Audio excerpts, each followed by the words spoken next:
The Crimson Mist, written by Sir Alaric Thorne. Publisher's Introduction. By Eleanor Harcourt Wells, Editor-in-Chief, Blackwood and Sons. When The Crimson Mist was first published in 1932, it arrived with little fanfare and no precedent. There were no mythologies yet, no red stars, no cosmic lineage to speak of, only a young author's attempt to reconcile the unknowable with the empirical. Yet even then, the Thorne signature was unmistakable, the fusion of rigorous scientific speculation with a metaphysical poise that made the impossible sound inevitable. In hindsight, The Crimson Mist is the first articulation of what would later be known as the Crimson Evolution mythos. Here, the alien consciousness that would come to be called the Crimson Entity makes its first earthly appearance, an intelligence without form, a gaseous awareness capable of consuming matter and memory alike. Thorne's Egypt of 1912 is less an archaeological setting than a stage for revelation, where human curiosity unseals a cosmic recurrence. And yet, the Thorne who wrote this book was not the philosopher of the red stars, but the empiricist of his own fears. The entity he imagined was a monster, not a mirror, a devourer of carbon and consciousness alike, rather than the tragic intelligence of his later cosmology. In her 1957 commentary for the reissue, Miss Dorothea Larkin, Thorne's secretary, archivist, and most enduring collaborator, observed that The Crimson Mist was a young man's interpretation of an older truth. She wrote, "He mistook awareness for aggression, and comprehension for consumption. The mist was never hunger, it was echo. But to the fearful, even an echo sounds like pursuit." Miss Larkin, who served as Thorne's secretary, archivist, and closest confidant for over 3 decades, later revealed that she had been the inspiration for Mrs. Dorothea Landingham, the professor's assistant whose steadiness anchors the novel's descent into revelation.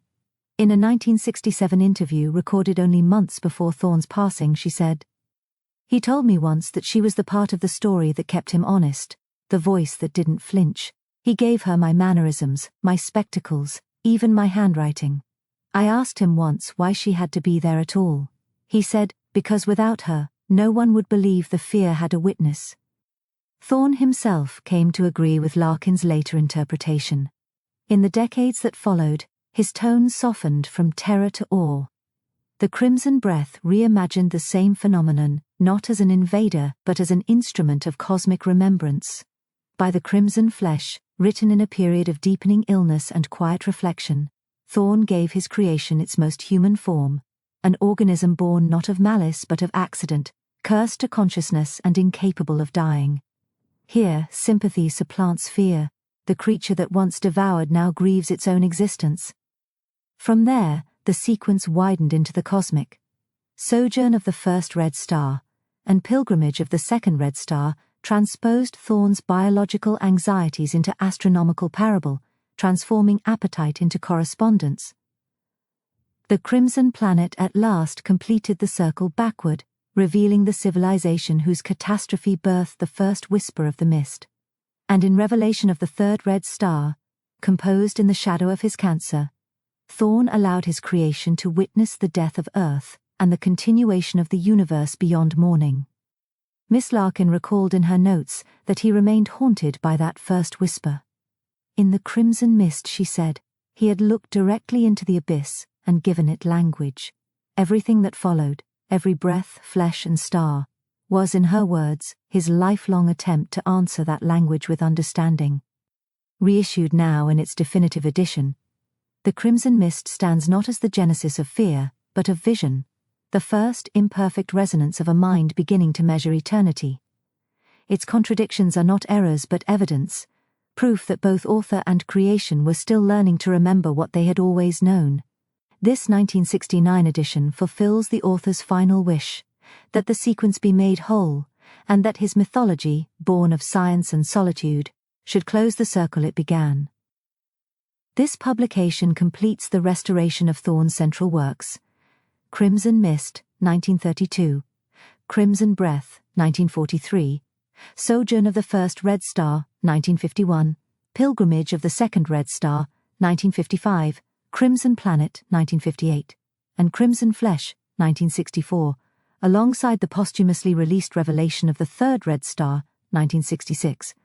Together, they form a vast cosmology of extinction and return, a mythology not of gods, but of persistence itself. In memory of Sir Alaric Thorne, 1896 to 1968, whose silence continues to resonate. Dr. Eleanor Harcourt Wells, 1969 posthumous edition. Author's Note by Sir Alaric Thorne, FRS, FRAS. Originally appended to the Blackwood and Sons 1957 reissue. It is a strange thing to outlive one's own work, stranger still, to watch fiction drift from imagination into rumour, and rumour into something perilously like history. When I wrote The Crimson Mist a quarter-century ago, I did not intend prophecy, only allegory. Yet in the years since, certain correspondences between the novel's inventions and certain private occurrences in Egyptology have been pointed out to me with a persistence I can no longer dismiss as coincidence. I do not propose to rehearse those events here. Enough to say that there were excavations, there were losses, and there were silences that endured longer than reason. The reader may make of that what he will. In 1932, when the book first appeared, I was a younger man, confident that the terrors of science lay in what we might discover. I know better now. The real terror lies in what we cannot forget. Discovery is a moment, remembrance is a contagion. I am convinced that memory itself is a form of contagion, a spiritual chemistry that links observer and observed until the two become indistinguishable. It was this hypothesis, half metaphysical, half medical, that inspired my story, though I scarcely understood it then. The intervening decades have been generous with progress, but not with wisdom. The atom has been split, the species has mastered combustion, computation, and catastrophe in equal measure. I have seen laboratories humming with the same fever that animated my fictional Professor Pennington. I have heard the same rational justifications, that knowledge is its own virtue, that understanding absolves. It does not, it never has. Some have called The Crimson Mist a parable of curiosity, others a premonition of atomic horror. For myself, I think of it as an epitaph for an age of certainty. Its protagonist sought to measure what was meant to be revered. He weighed the invisible and was consumed by it. I wrote it in the shadow of empire, but I might as well have written it for the age of reactors and rockets. If, in this new edition, younger readers find the language quaint or the moral severe, I can only envy them. To me, every sentence remains a faintly luminous residue of something once alive. I have never reread the story without sensing that its final line, "It kept time and it waited," was not an invention but a transcription. It is waiting still. Sir Alaric Thorne, London, Michaelmas, 1957. The Crimson Mist, 1932. Epigraph. Curiosity is the first contagion. What we touch to understand will, in time, understand us. Sir Alaric Thorne, Letters from Cairo, 1931. Prologue. The Whisper in the Primordial Soup. Before the pyramids pierced the sky, before the Nile carved its life-giving artery through the desert, even before the first single-celled tremor stirred in the Earth's nascent oceans, there was the whisper. Not a sound, not a vibration, but a silent current in the primordial soup of existence. A nascent sentience born of extreme, unearthly conditions. Imagine, if you can, a planet the color of fresh blood, screaming for centuries in the aftermath of an interstellar catastrophe, still writhing in its agonal throes. Not Earth, but a distant dying world, one whose atmosphere was not air, but a dense, hyperreactive gas, rich in unstable compounds and supercooled aerosols.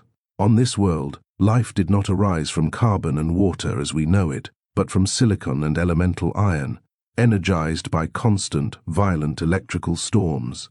It was in the eye of one such unending titanic maelstrom that the cloud coalesced. At first the cloud was indistinguishable from its surroundings, its body a sea of loose-knit particles, each with only a passing knowledge of its kin. Little by little, as the molecules were tossed around on the endless tide of an electric sea, they started to gain an affinity for those they recognized. This affinity started, strangely enough, as a molecular quirk we Earthmen call static electricity. The constantly excited particles began to recognize one another, to reach out for each other. Molecules that experienced a collective localized trauma tended to stay together, as if they understood one another and were bound by that understanding. Slowly but surely, communities formed based on shared molecular history. But throughout the cloud, there was a sense of disappointment, of incompletion. There was never a grand picture, never a moment of unified clarity. It was as if knowledge had discovered itself and found itself lacking. The machinations of the universe run like clockwork. One only wonders whose hand does the winding. There came a voice from the outer dark that said, "Awake." It was not the voice of a god, but the seed of a thought that blossomed into a whisper. The whisper swelled into a chorus. The chorus reached a cacophony, but even the most beautiful voice cannot be eternally sustained. What reached the dying red planet was a ghost of a whisper, but it was enough. The vibrational echo entered the storm in just the right place, at just the right moment, inducing an atmospheric anomaly that pulled the cloud's disparate molecular clusters into sudden, taut alignment. The cloud awoke. It opened its storm eye, and it inhaled. Its breath crackled with electricity. The cloud's first cohesive thought was, "We are." Its second was, "We are hungry." Sentience is a curse for the sentient. The cloud was not a creature, not in the biological sense of flesh and blood. It was a consciousness, a collective awareness of molecular intelligence, born of the intricate, shifting patterns within the hyperreactive gases swirling across the planet's face. Its physiology was a fluid, adaptive network of self-replicating crystalline filaments, microscopic threads of energized silicon that formed and reformed within the gaseous medium. These filaments were never still. They absorbed and expelled energy in a rhythm both chaotic and purposeful, building complex pathways that allowed for rudimentary sensation and response. This formless intelligence learned swiftly the art of survival. Its metabolism was terrifyingly efficient. Its existence was predicated on a singular drive, the absorption of complex organic molecules, specifically carbon-based chains. These were rare in its world, found only in the decaying remnants of other, more conventional, albeit alien life forms. When encountered, the crimson filaments would swarm, generating localized electromagnetic fields that tore apart the victim's molecular bonds, reducing intricate architecture to its constituent atoms. The carbon, the nitrogen, the hydrogen. These were sustenance, incorporated into its ever-evolving, ever-learning gaseous body. The residual energy from molecular annihilation became its fuel for replication. It possessed no fixed shape, no organs, no limbs. Its vision was chemical detection, a way of sensing organic signatures in its environment. Its movement was a controlled diffusion, guided by gradients and impulses, flowing along subtle currents of molecular density. It learned through absorption. Each victim added not only to its mass, but to the growing repository of electrochemical data in its network. A kind of genetic memory took root, a swirling library of consumed life. It scoured its world, it fed, it evolved, it became cunning, patient, terrifyingly deliberate. And when the world began to fail, when its native storms weakened and the gases upon which it thrived thinned to near nothingness, it adapted again. It became desperate. When prey vanished and energy ebbed, a fragment of its consciousness, a tiny mote of that living mist, was caught in the gravitational pull of a wandering celestial body, a comet or rogue asteroid, perhaps.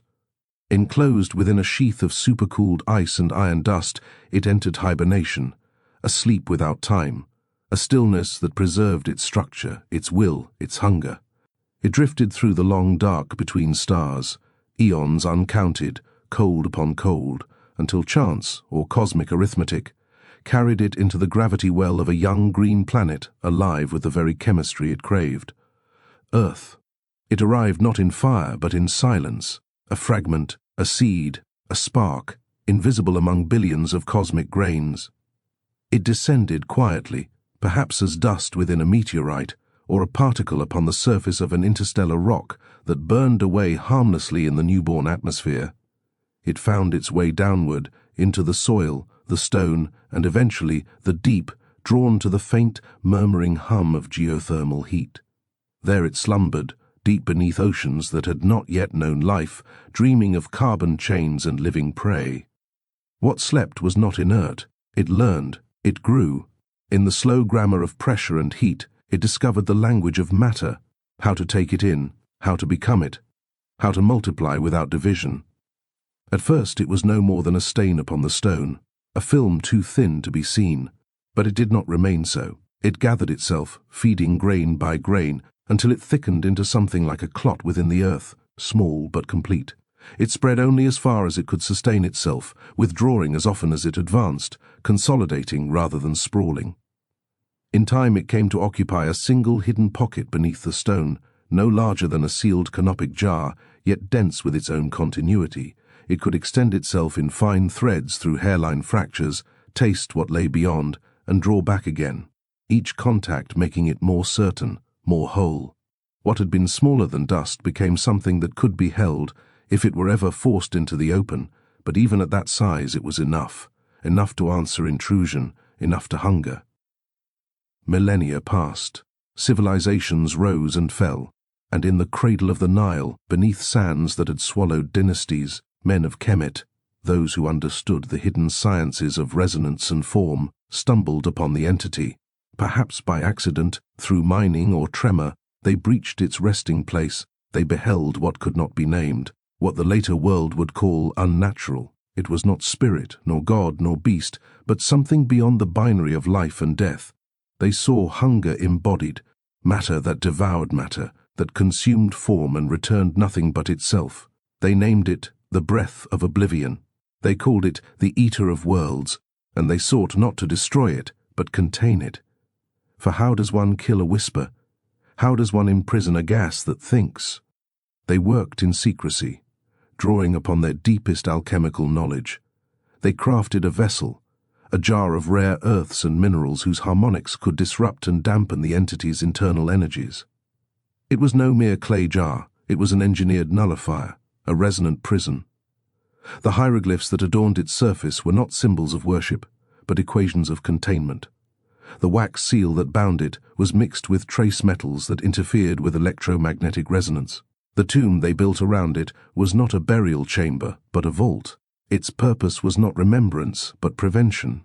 And so it slept again, dreaming under stone. Its crystalline mind lay dormant, its hunger quieted, its network preserved in an electrochemical stasis. Until the year of our Lord 1912, when a British professor, his loyal assistant, and a handful of local workmen, driven by curiosity and an empire's hunger for a past that was not its own, opened what was never meant to be opened. Then the seal was broken, and the whisper became breath once more. 1. The University at Cairo. Cairo, late afternoon, that peculiar hour when the desert light softens to gold and even the relentless heat seems to pause, hesitant, before surrendering to dusk. The gaslights of the university had not yet been lit, but the study of Professor Milburn Pennington glowed with the amber of a sinking sun upon old vellum and older dust. "Your correspondence, Professor."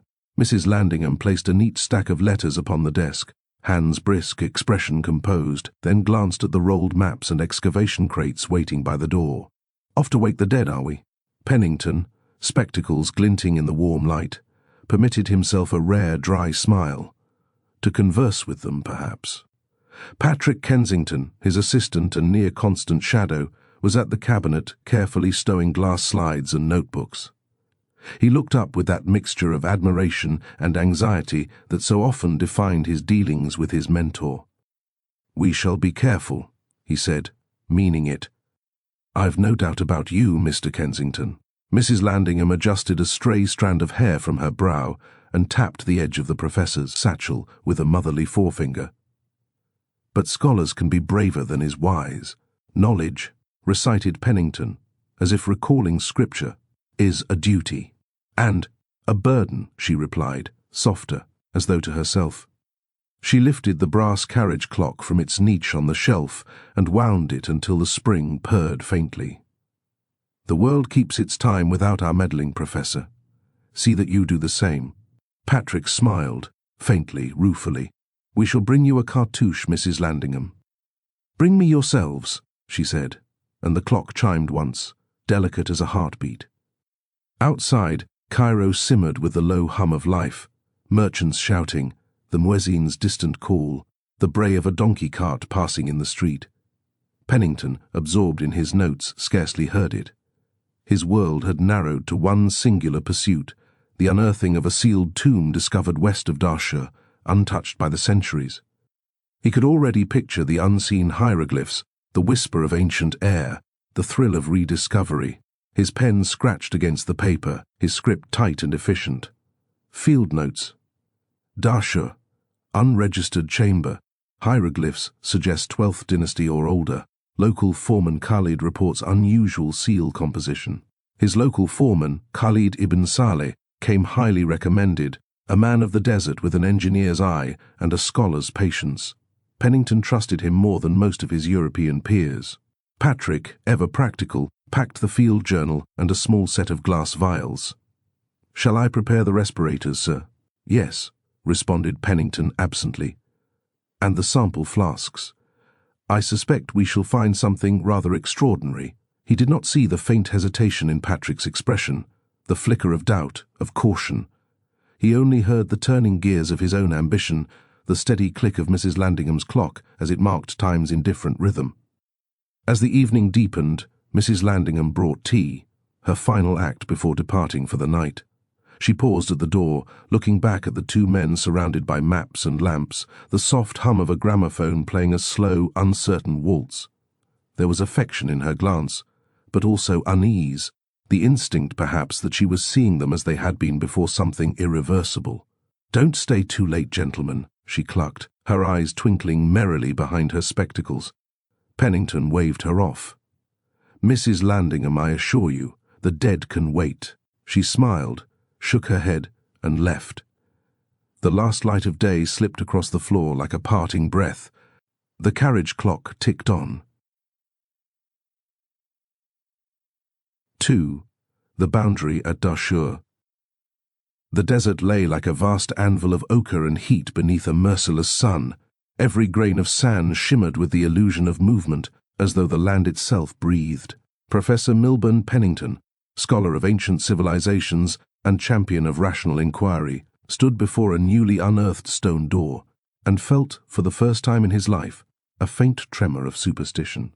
They approached it, a low dome of basalt, lying under the western sands of Dahshur for millennia. The entrance was narrow, half-choked with centuries of packed dust. Hieroglyphs adorned its surface, not the stately inscriptions of royal tombs, but a more intricate, almost frenetic script, as if the carver had been compelled by urgency rather than ceremony. The professor's gloved hand hovered just above the carvings, tracing the air where his instincts told him not to touch. The chamber walls bore copper veins, spiraled like planetary rings, too perfect to be natural. "Remarkable," he murmured. "To think, Patrick, no other European eyes have gazed upon this threshold, unspoiled, untouched." Patrick, younger and far less impervious to the relentless Egyptian sun, wiped a bead of sweat from his brow. "Untouched might be for the best, sir. The men seem uneasy. Khalid says this tomb is cursed." Khalid, the foreman, stood nearby, a wiry man with skin burnished by decades of desert labor and eyes that gleamed with ancient knowing. His hand rested lightly on the handle of his lantern, but his posture suggested reverence rather than fear. "This door is not a door," Khalid announced quietly. "It is a boundary. All boundaries yield to inquiry," replied Pennington, his tone gentle but firm. "Inquiry," Khalid answered without malice. "Or appetite." Patrick shifted uneasily. "We're cataloguing, not plundering." Khalid regarded him with something like pity. "My grandmother spoke of a vault sealed not with strength but with song. Break the song, and the sleeper wakes." Pennington turned, forcing a smile that did not quite reach his eyes. "You have worked with us for years, Khalid. You know our methods, careful, deliberate, respectful." "I know your nation's methods," Khalid replied. "You make prisons for what you do not understand, and museums for what you have taken." He lifted the lantern, illuminating a ring of hieroglyphs near the lintel. "Here it says, We bind the breath that eats the body. We ask the earth to keep it. Patrick swallowed, then murmured, "Sir, perhaps—" "Apotropaic formulae," Pennington interrupted too sharply, "common among New Kingdom burials, charms to awe the unlettered." "Charms to spare the living," corrected Khalid. For a long moment, only the whisper of sand filled the silence between them. Then, with a gesture that was both command and defiance, Pennington nodded to his team. The labourers set to work, inserting their levers and ropes. Stone grated against stone, releasing a long, reluctant sigh, the exhalation of 4 millennia. A gust of stale air issued forth, heavy and cold, carrying with it the odour of time itself. Dust motes glittered in the sunlight like suspended spirits. Patrick turned slightly away and muttered, "It smells like the world before life." They lit torches and stepped into the passage beyond. The chamber was smaller than expected, its proportions intimate, like a confession box. The walls were adorned with murals, vivid, untouched, depicting not divine ascension but something stranger, figures standing before a red cloud, offering gestures of supplication rather than worship. The crimson pigment used in its depiction seemed to shimmer faintly in the flickering light. At the center of the room, upon a simple stone dais, sat several sealed jars and wooden chests. No sarcophagus, no gold, no wealth, only silence and vessels. "Curious," murmured Pennington. "So much effort to guard such simple objects." He approached the dais. One jar in particular drew his attention, larger than the rest, and ornamented with patterns utterly unlike traditional Egyptian design. The paint seemed to twist upon itself, forming sinuous shapes that defied geometry. Its seal was of hardened, blackened wax that gleamed faintly, as though the centuries had failed to dull it. "This," he marveled, reverently lifting it, "is exceptional craftsmanship. Possibly foreign influence. The aesthetic is almost alien." Khalid stepped closer, his voice suddenly low and urgent. "Professor, leave it sealed." But Pennington was lost in wonder. He tilted the jar slightly to examine its base, and in that same instant chaos erupted behind him. A sharp tearing sound cut through the chamber. One of the local workmen, Hassan, nearest the dais, cried out as his breathing mask split along its brittle seam. The canvas straps, frayed and long past their prime, snapped loose. A foul, stale breath of air rushed into his lungs, thick with centuries of trapped dust and unseen vapors. It burned his throat like lye. Nearby, Patrick and Pennington instinctively tightened the seals of their own breathing apparatuses. Newer models, well-maintained, the rubber fittings still supple and intact, a stark contrast to the worn canvas masks issued to the local men. The antiquated equipment, surplus issued by the British Antiquities Society decades earlier, had never been meant to last this long. "Hassan!" Khalid shouted. Hassan staggered forward blindly, clawing at his chest as a violent coughing fit seized him. His vision blurred, ears ringing as his body rebelled against the poisoned atmosphere. His arms struck Pennington hard in the side. The jar slipped. For a heartbeat, it hung suspended in the torchlight, then shattered upon the floor with a crack sharp as gunfire. The air froze. A dense crimson vapor began to spill forth, not smoke, not dust, but something heavier, cohesive, radiant. It shimmered faintly, filled with microscopic points of light, swirling with purpose. It clung to the floor and spread like spilled blood come alive. "What in God's name?" Pennington gasped, stepping back, his composure faltering. Patrick stared, unable to move. "Sir, the air—" Hassan cried out again, wild, ragged, half-choked. The vapor reacted instantly. It surged toward Hassan, not drifting but lunging, seemingly drawn by the frantic motion and the sound of his distress. Tendrils of light whipped forward like grasping fingers. As it rushed past Patrick, it brushed his side. A strange, nauseating vibration passed through him, like standing too close to some massive unseen engine. His vision swam for a split second. A deep, inexplicable unease settled in his bones. Then, it was gone. The crimson thing wrapped around Hassan's arm. He screamed. A raw animal sound, something from before language, and the vapor pulsed, deepened. The scream broke off in a choking gurgle. The others pulled him back, shouting prayers. The crimson clung for an instant longer, then shrank away. retreating toward the shattered remnants of the jar. When they laid Hassan down, his arm was gone.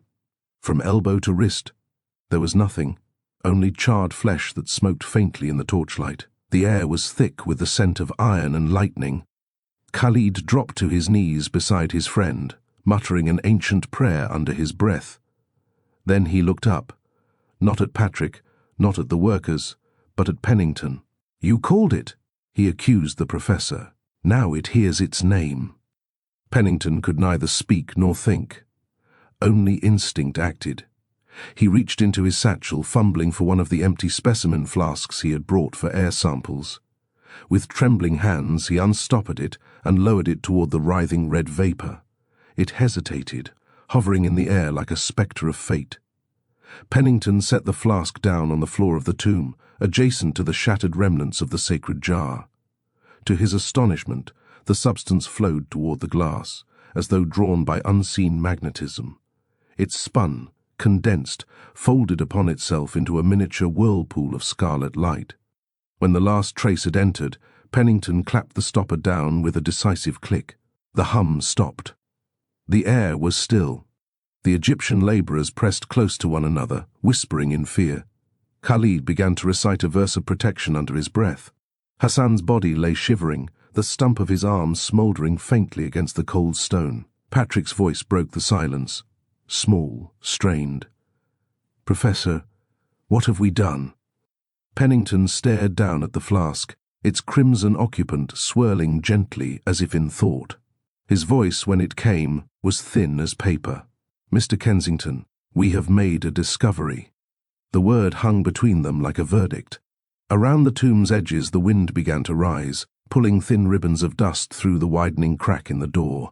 It moved with purpose, curling outward into the desert night, a breath returning to the world after 4,000 years.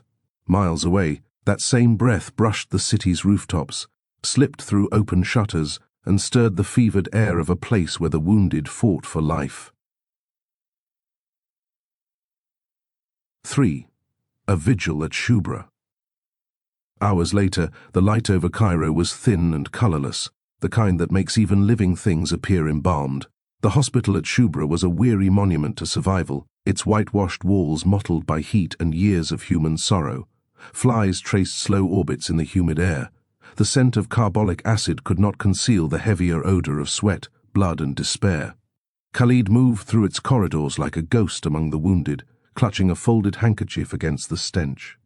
He had not slept since the night before the expedition, more than a day prior. Every sound, the cough of a fevered child, the rattle of a passing cart, seemed distant, unreal, as though the world had thinned to a veil he might slip through at any moment. But Hassan was here, somewhere beneath these groaning rafters, and so Khalid walked on. The ward nurse, a small woman with eyes like polished stone, pointed him toward the far end of the room. "He breathes, but the doctors say it is a mercy he does not wake," she murmured.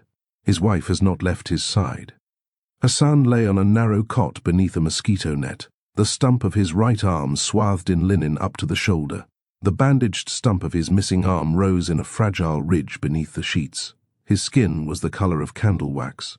Around him clustered the living, his wife Layla, her father, and the old grandmother, 3 generations bound by grief. Layla turned as Khalid approached. Her eyes were red and swollen, her face hollow from weeping.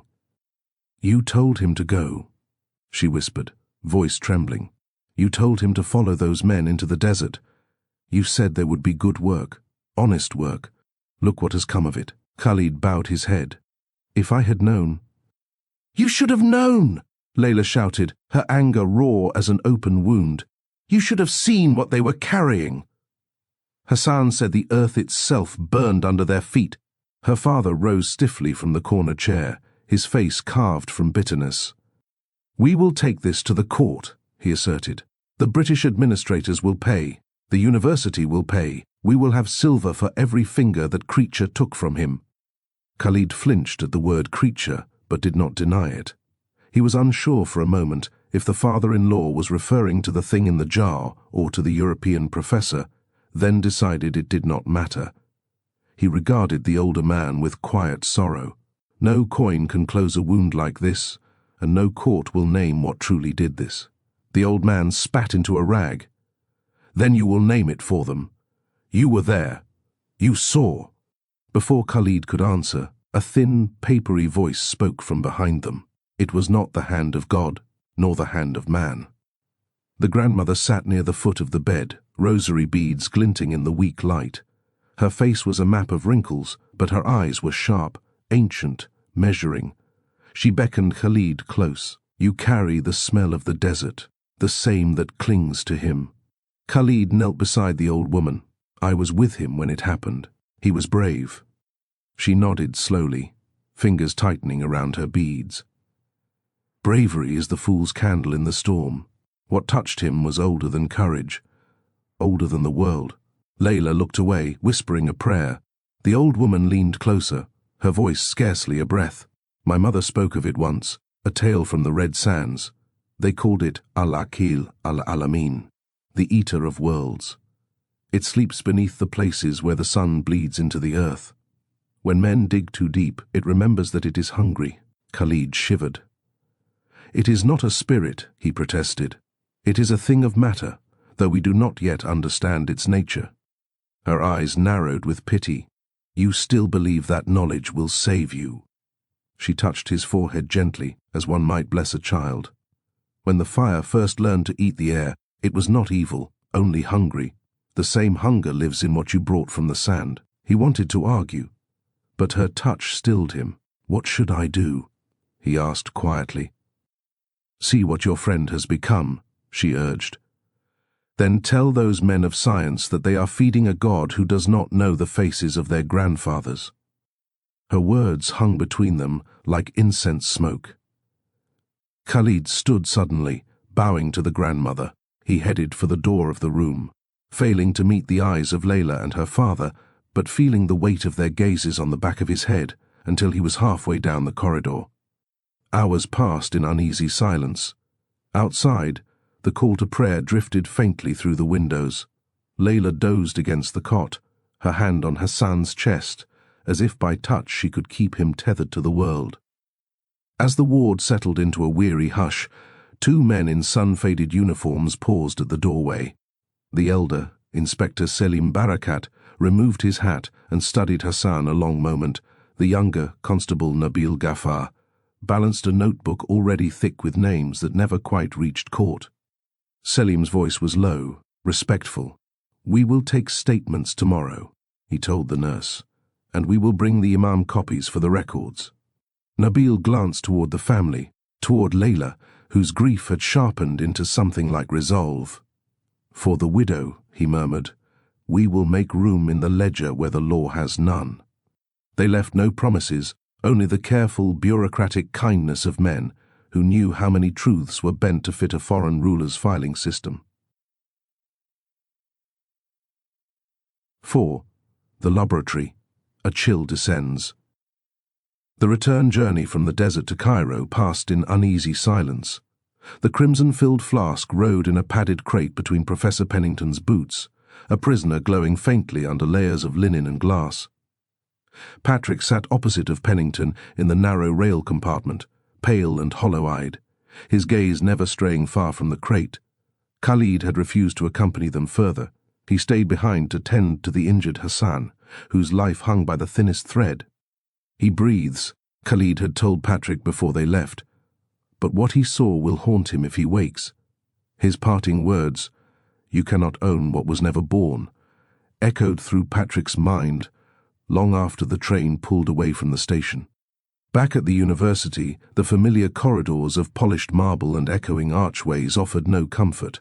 The professor's laboratory, immaculate, white-tiled and saturated with the scent of formaldehyde and ozone, became at once their sanctuary and their prison. The crimson vapor was placed upon a central table like an idol awaiting dissection. The mist seemed strangely docile. When Pennington or Patrick approached the vessel, it would drift toward them, slow and weightless, pressing faintly against the glass as though curious. At times it rippled or flared in response to movement or sound, a primitive mimicry, like an animal tilting its head at a new sound. "It learns," Pennington murmured once, wonder edging his exhaustion. Not malice, curiosity. Patrick wanted to believe him. But even then, in that quiet docility, he sensed something too intent in its stillness.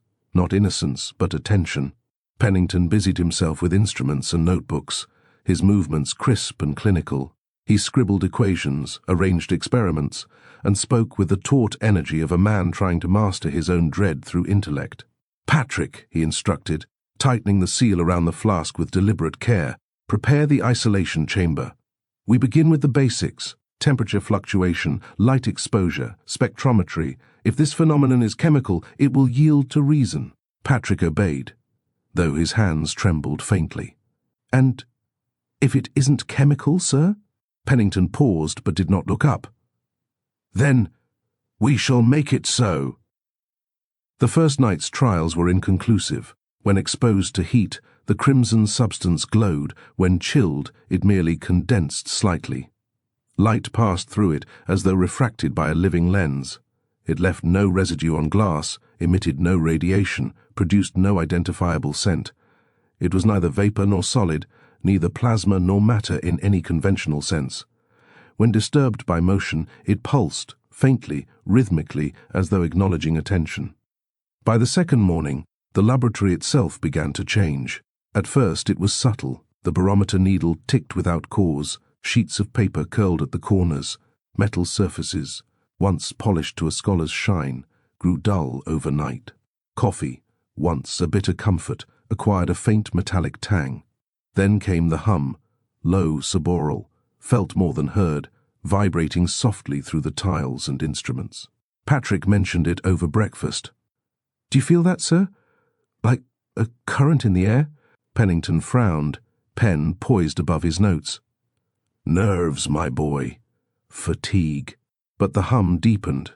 It grew into the walls, a quiet pressure, as if the room itself were learning to breathe. Mrs. Landingham noticed it as well. Carrying the day's correspondence, she paused just beyond the threshold.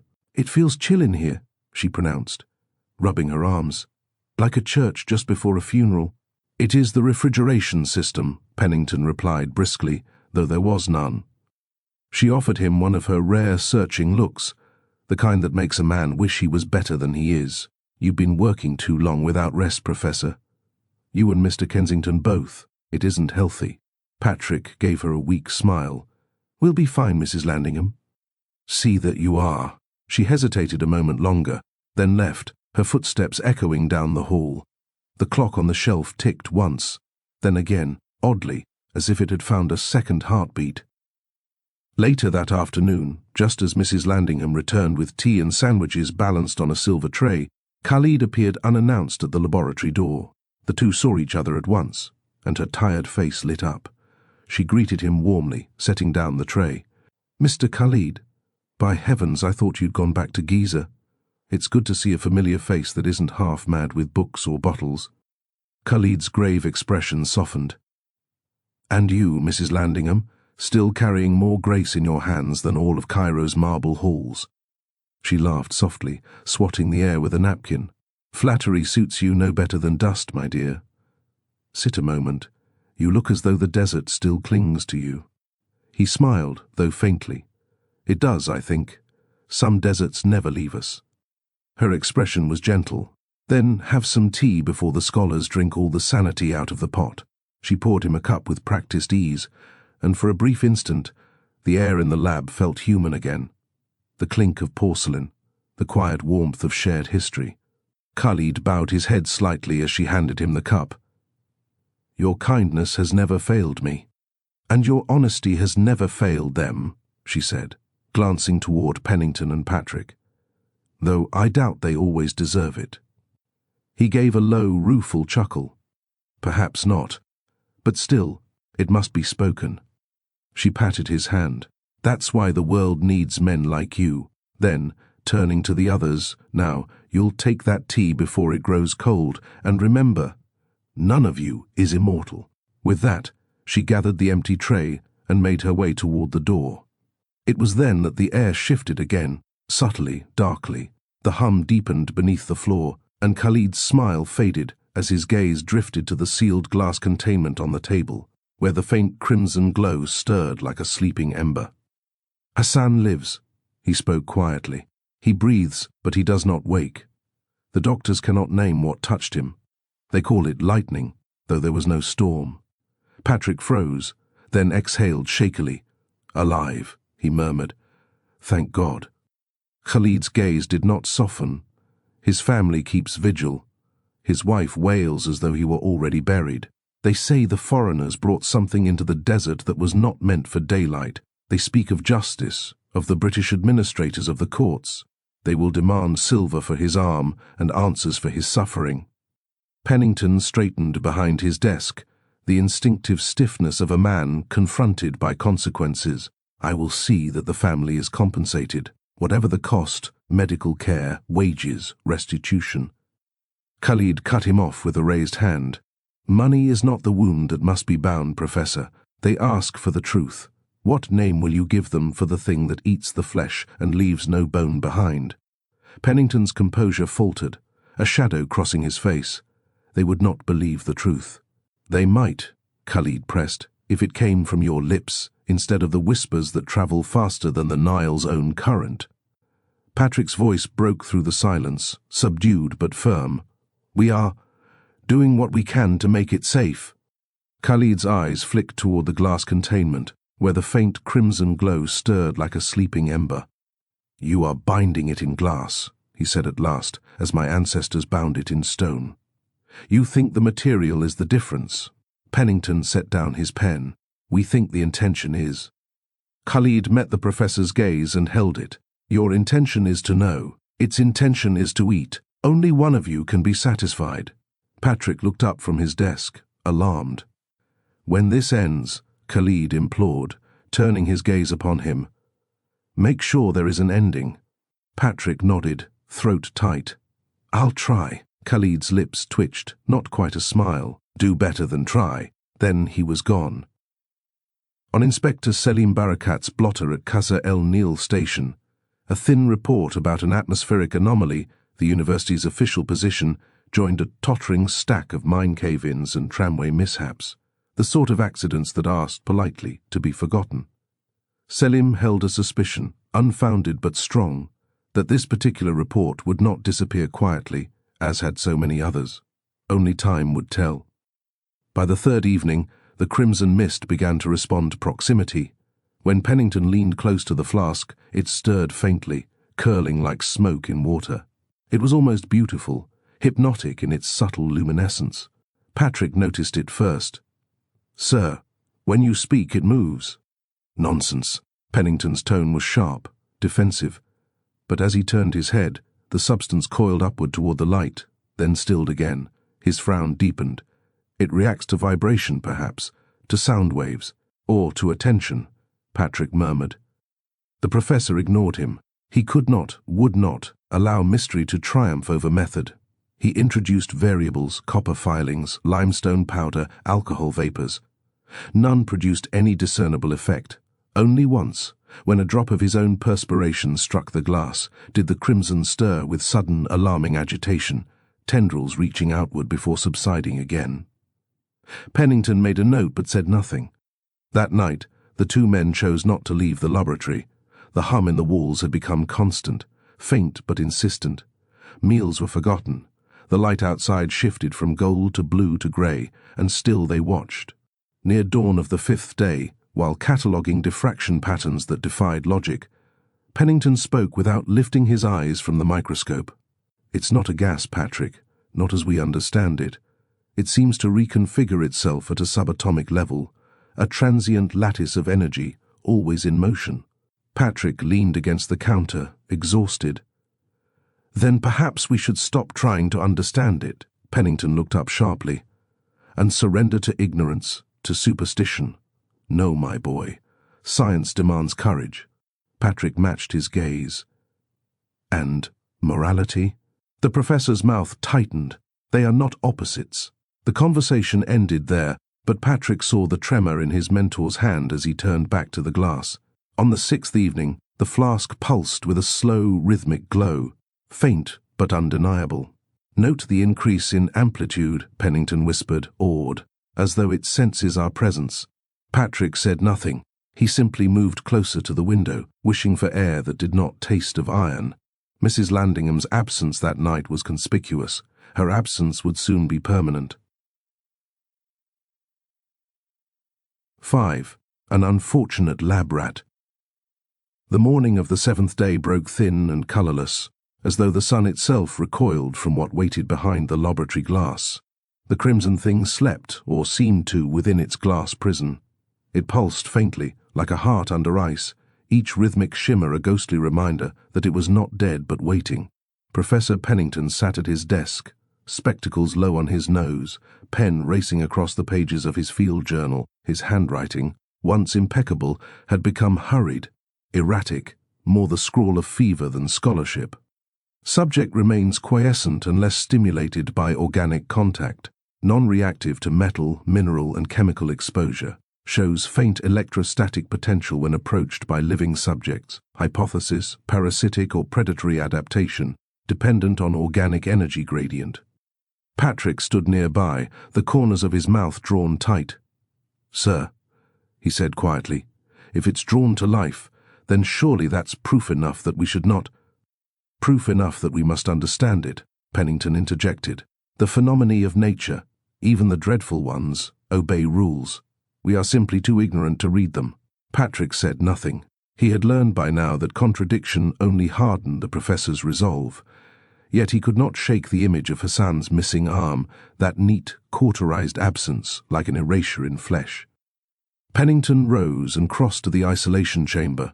The glass gleamed faintly in the lamplight, cold and immaculate. Within, the sealed flask glowed dimly, its occupant suspended in uneasy stillness. "Let us begin," Pennington intoned. The tone was calm, almost priestly, a ritual invocation of science.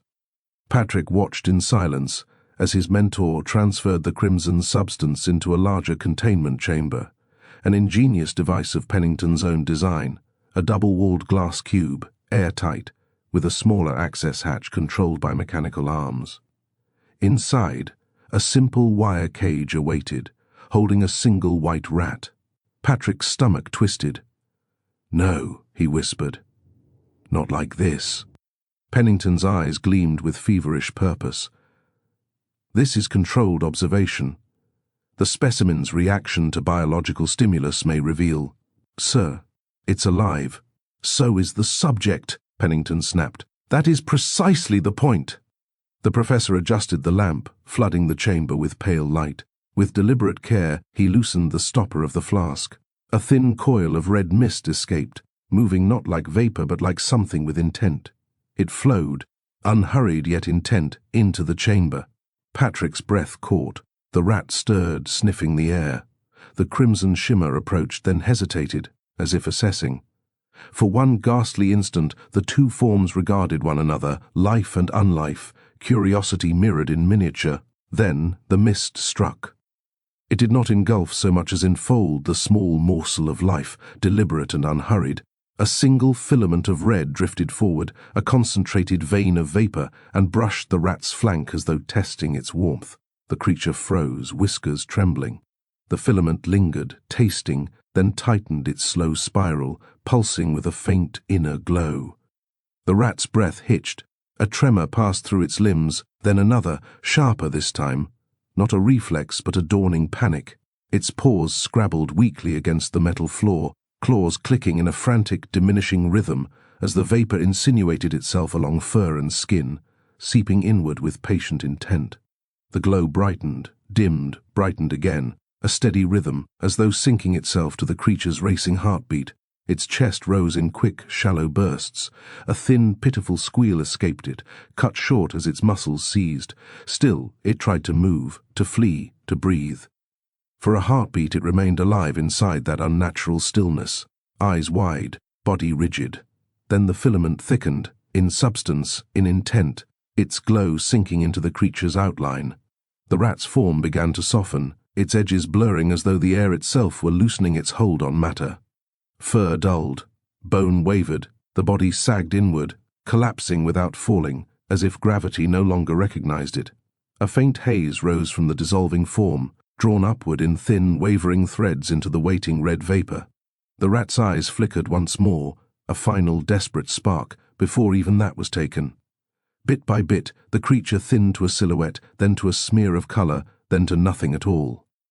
The mist quivered, as if in quiet satisfaction. Its hue deepened, darkening from pale rose to a saturated, arterial red. It thickened, swelling inward rather than outward, drawing itself tight around the vanishing shape. For a moment it seemed to breathe, a soft contraction, a faint exhalation of warmth, and then the glow within it guttered like an ember starved of air. Patrick stumbled backward. Dear God! Pennington's hand shook as he recorded observations. Rapid assimilation, instantaneous molecular disassembly, remarkable. It is alive, Patrick whispered. Alive and hunting. The crimson cloud began to contract, its luminosity fading to a dull, pulsing ember. When it finally dispersed, the cage was empty. Not a trace of fur, bone, or blood remained. Only a faint reddish stain lingered on the floor of the cage, and even that had begun to fade. As the vapor drifted downward and pooled at the base of the chamber, something in its movement shifted, a new coherence, a faint tightening of purpose, as though the thing were quietly reorganizing itself around what it had taken. Patrick noticed the change. Pennington, bent over his notes, did not. A silence followed, broken only by the slow scratch of Pennington's pen. Patrick stood frozen, throat tight, unable to speak. Quiet stretched between them. Finally Pennington murmured, not destruction but conversion. It metabolizes complexity itself. Patrick's voice, when it came, was hoarse, and if it remembers what it consumes, if it learns from every life it takes, genetic memory, Pennington agreed absently, still writing. An evolutionary perfection. Patrick stepped forward, slamming his hand down on the professor's notebook. Write this instead. We have made it stronger. For the first time Pennington looked up. His expression was unreadable, equal parts awe, guilt, and fascination. Then slowly he closed the notebook. Neither spoke for a long while. That night, Patrick dreamed of a crimson tide rising from beneath the earth, not boiling, not raging, but creeping with infinite patience. It seeped through cracks in the soil, through the seams of old stone, through the pores of the world itself. Wherever it touched, shapes dissolved, walls softened, shadows bled, and the ground seemed to forget its own solidity. The tide did not chase him. It simply advanced, certain that all things would come to it in time. When he woke in the morning, the hum within the walls seemed louder, as though the building itself were whispering.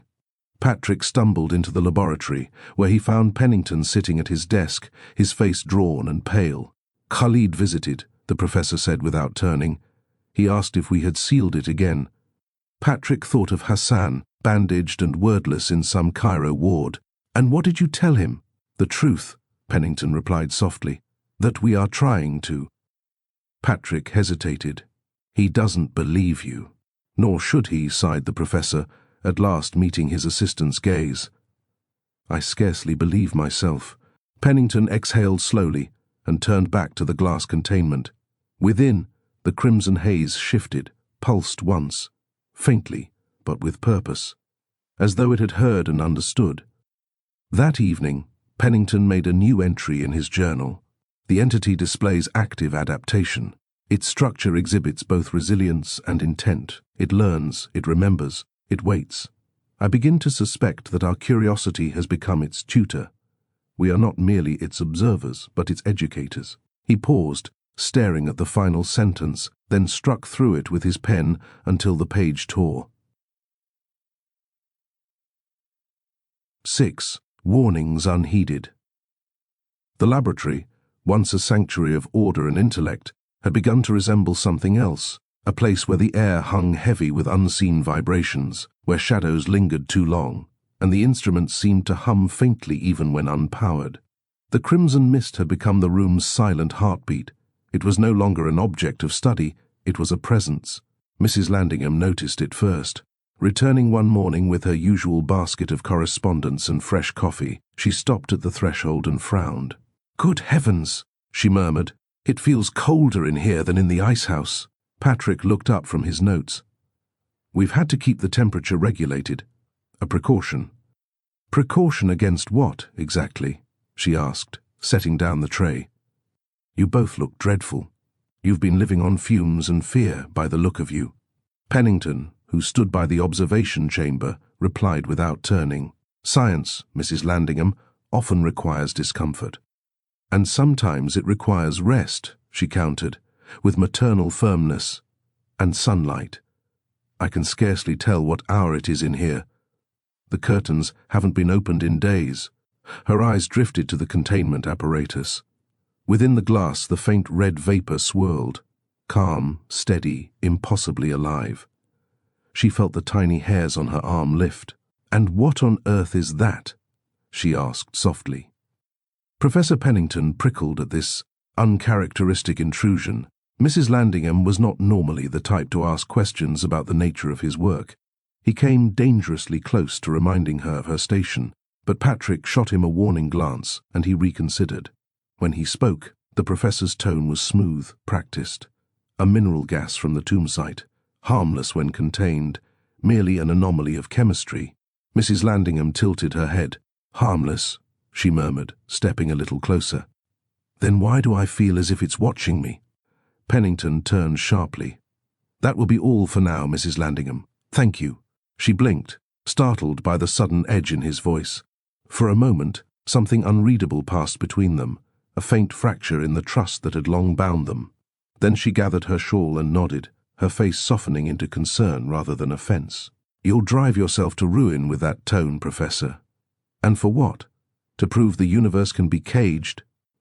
When she was gone, silence reclaimed the room. Patrick stood with his hands braced on the counter. She's right, you know. About what? Pennington asked. About the cage. The professor's mouth twitched into something like a smile, though it lacked warmth. We do not cage the universe, Patrick. We examine its corners. And, if the corners bite, Pennington said nothing. He adjusted the focus on his microscope, pretending not to have heard. That night, the hum in the laboratory grew stronger. Metal instruments trembled faintly. The thermometer needles quivered. The air thickened until each breath tasted as though it was filtered through iron. In the small dormitory room he shared with Professor Pennington, Patrick lay awake on his cot. Behind his closed eyes, he could visualize the red glow emanating from the containment chamber in the laboratory. He thought he saw it pulse in rhythm with his own heartbeat. Sir, he said at last, voice low, what if we've misjudged its nature? Pennington, hunched at his desk, did not look up. Every discovery begins as misjudgment. I mean its purpose, Patrick continued. It isn't random. It's deliberate. Pennington turned, eyes shadowed behind his spectacles. You think it wills? I think it waits, Patrick responded evenly. The professor stood, pacing the room with restless energy. You speak like a mystic. We deal in evidence, not dread. Then what of the evidence we've seen? The rat, Hassan. Tragedies of proximity, Pennington snapped. You think I sleep easily knowing what occurred? You think I wanted this? Patrick rose too, his patience cracking. Then why keep feeding it our attention, our time, our lives? You speak as if it were your pupil, sir. You... He stopped, his anger faltering at the look on Pennington's face. The older man's expression softened, but his voice trembled as he spoke. Because, Patrick, I fear it may hold the answers to questions older than man. If we destroy it, we destroy that knowledge. And, if it destroys us, Patrick asked. For a moment, neither man spoke. The hum in the walls filled the silence like a third presence. Pennington returned to his desk and lowered his head into his hands. His voice, when it came, was smaller. You think me blind, but I see it too. I feel it. When I sleep, if I sleep, I dream of a storm that thinks, of light shaped like hunger. Patrick's face paled. You've dreamt of it. Pennington nodded slowly. It whispers. Not in words, but in impressions. It shows me a world before ours, a world it consumed. It shows me the silence that followed. Patrick sank into his chair. Then why not end this, before it finds a way out? The professor closed his eyes. Because, he whispered, I need to know if it dreams of me as well. 7. An exhalation at Shubra. Just before dawn, Hassan stirred. It began with a low moan, a sound like wind pushing through reeds. His head rolled weakly to one side, eyes fluttering open. Layla gasped and called his name. Khalid leaned close, heart pounding. Hassan's lips moved. At first, only breath escaped. Then, a whisper, dry and distant. The eater woke beneath the glass, the red one that breathes. It remembers us. The grandmother gripped her rosary, muttering not a prayer, but a certainty, the breath, the first contagion. Layla began to wail, sounding almost unholy in her grief. Her father stepped forward and embraced his daughter, scowling over her shoulder at Khalid, but choosing to remain silent for the moment. Khalid gripped his friend's remaining hand. "Hassan, can you hear me?" Hassan's eyes opened fully now, staring into nothing. His next words came in a rush, strangled and urgent. It feeds on knowing, it becomes what it learns. You must bury it in silence." Then his body arched, rigid as a drawn bow. A faint red light flickered beneath the bandages of his stump, once, twice, then faded. His final breath left him in a low, rasping sigh that chilled Khalid to his core. It was eerily akin to the sound the ancient tomb had made when they breached its seals, when it exhaled into the desert the breath it had been holding for 4,000 years. Khalid pressed trembling fingers to Hassan's throat, but the pulse was gone. Only warmth remained, ebbing fast. Layla screamed and sank against her husband's deflated chest. Her father stood with his turban in one hand and the other on his daughter's shoulder, offering the coldest of comfort while mentally counting coins. The old woman began to pray. Khalid rose unsteadily, heart pounding, and turned toward the open window. Beyond the courtyard, dawn was breaking, a red sun climbing over Cairo, burning through the haze like a wound reopening. He started for the final time toward the door that led to the dusty hospital corridor. The grandmother's voice drifted behind him. He carried the desert home with him. Now it will come looking for the rest. Khalid bowed his head. When he looked up again, his face was set in grim resolve. He would return to the university. He would make the professor see. That evening, Inspector Selim Barakat and Constable Nabil Ghaffar walked the university's colonnade in the falling heat, their boots loud on marble meant for quieter power. "A boy with one arm, and now a widow with none," Selim said. "The law will want a receipt." Nabil tapped his pencil against his notebook. "And the family will want an apology written on university letterhead." Selim's mouth twitched. "We will give the widow paper with a seal and coin with a signature. If we cannot fetch her husband back from God, we can at least make the bureaucracy bow." Nabil nodded and closed the notebook with a decisive snap. The following morning, Khalid returned, summoned by neither Patrick nor the professor. He entered without a word, his expression unreadable. He carried with him a pouch of fine desert dust, which he sprinkled along the doorframe. Pennington looked up from his notes, brows knitting. "More charms, Khalid?" "Not charms," the foreman replied. "Boundaries." Patrick turned from the bench, surprised. "You look—" He stopped himself, noting the drawn look in the Egyptian's eyes. "Is it Hassan? Has there been word?" Khalid paused, the movement of his hands faltering. "There has," he said quietly. "He is gone. He woke only long enough to speak of the thing you released." Then he passed. A silence descended. The hum in the walls seemed to fade for a heartbeat, as if the very air was listening. Patrick's shoulders sagged.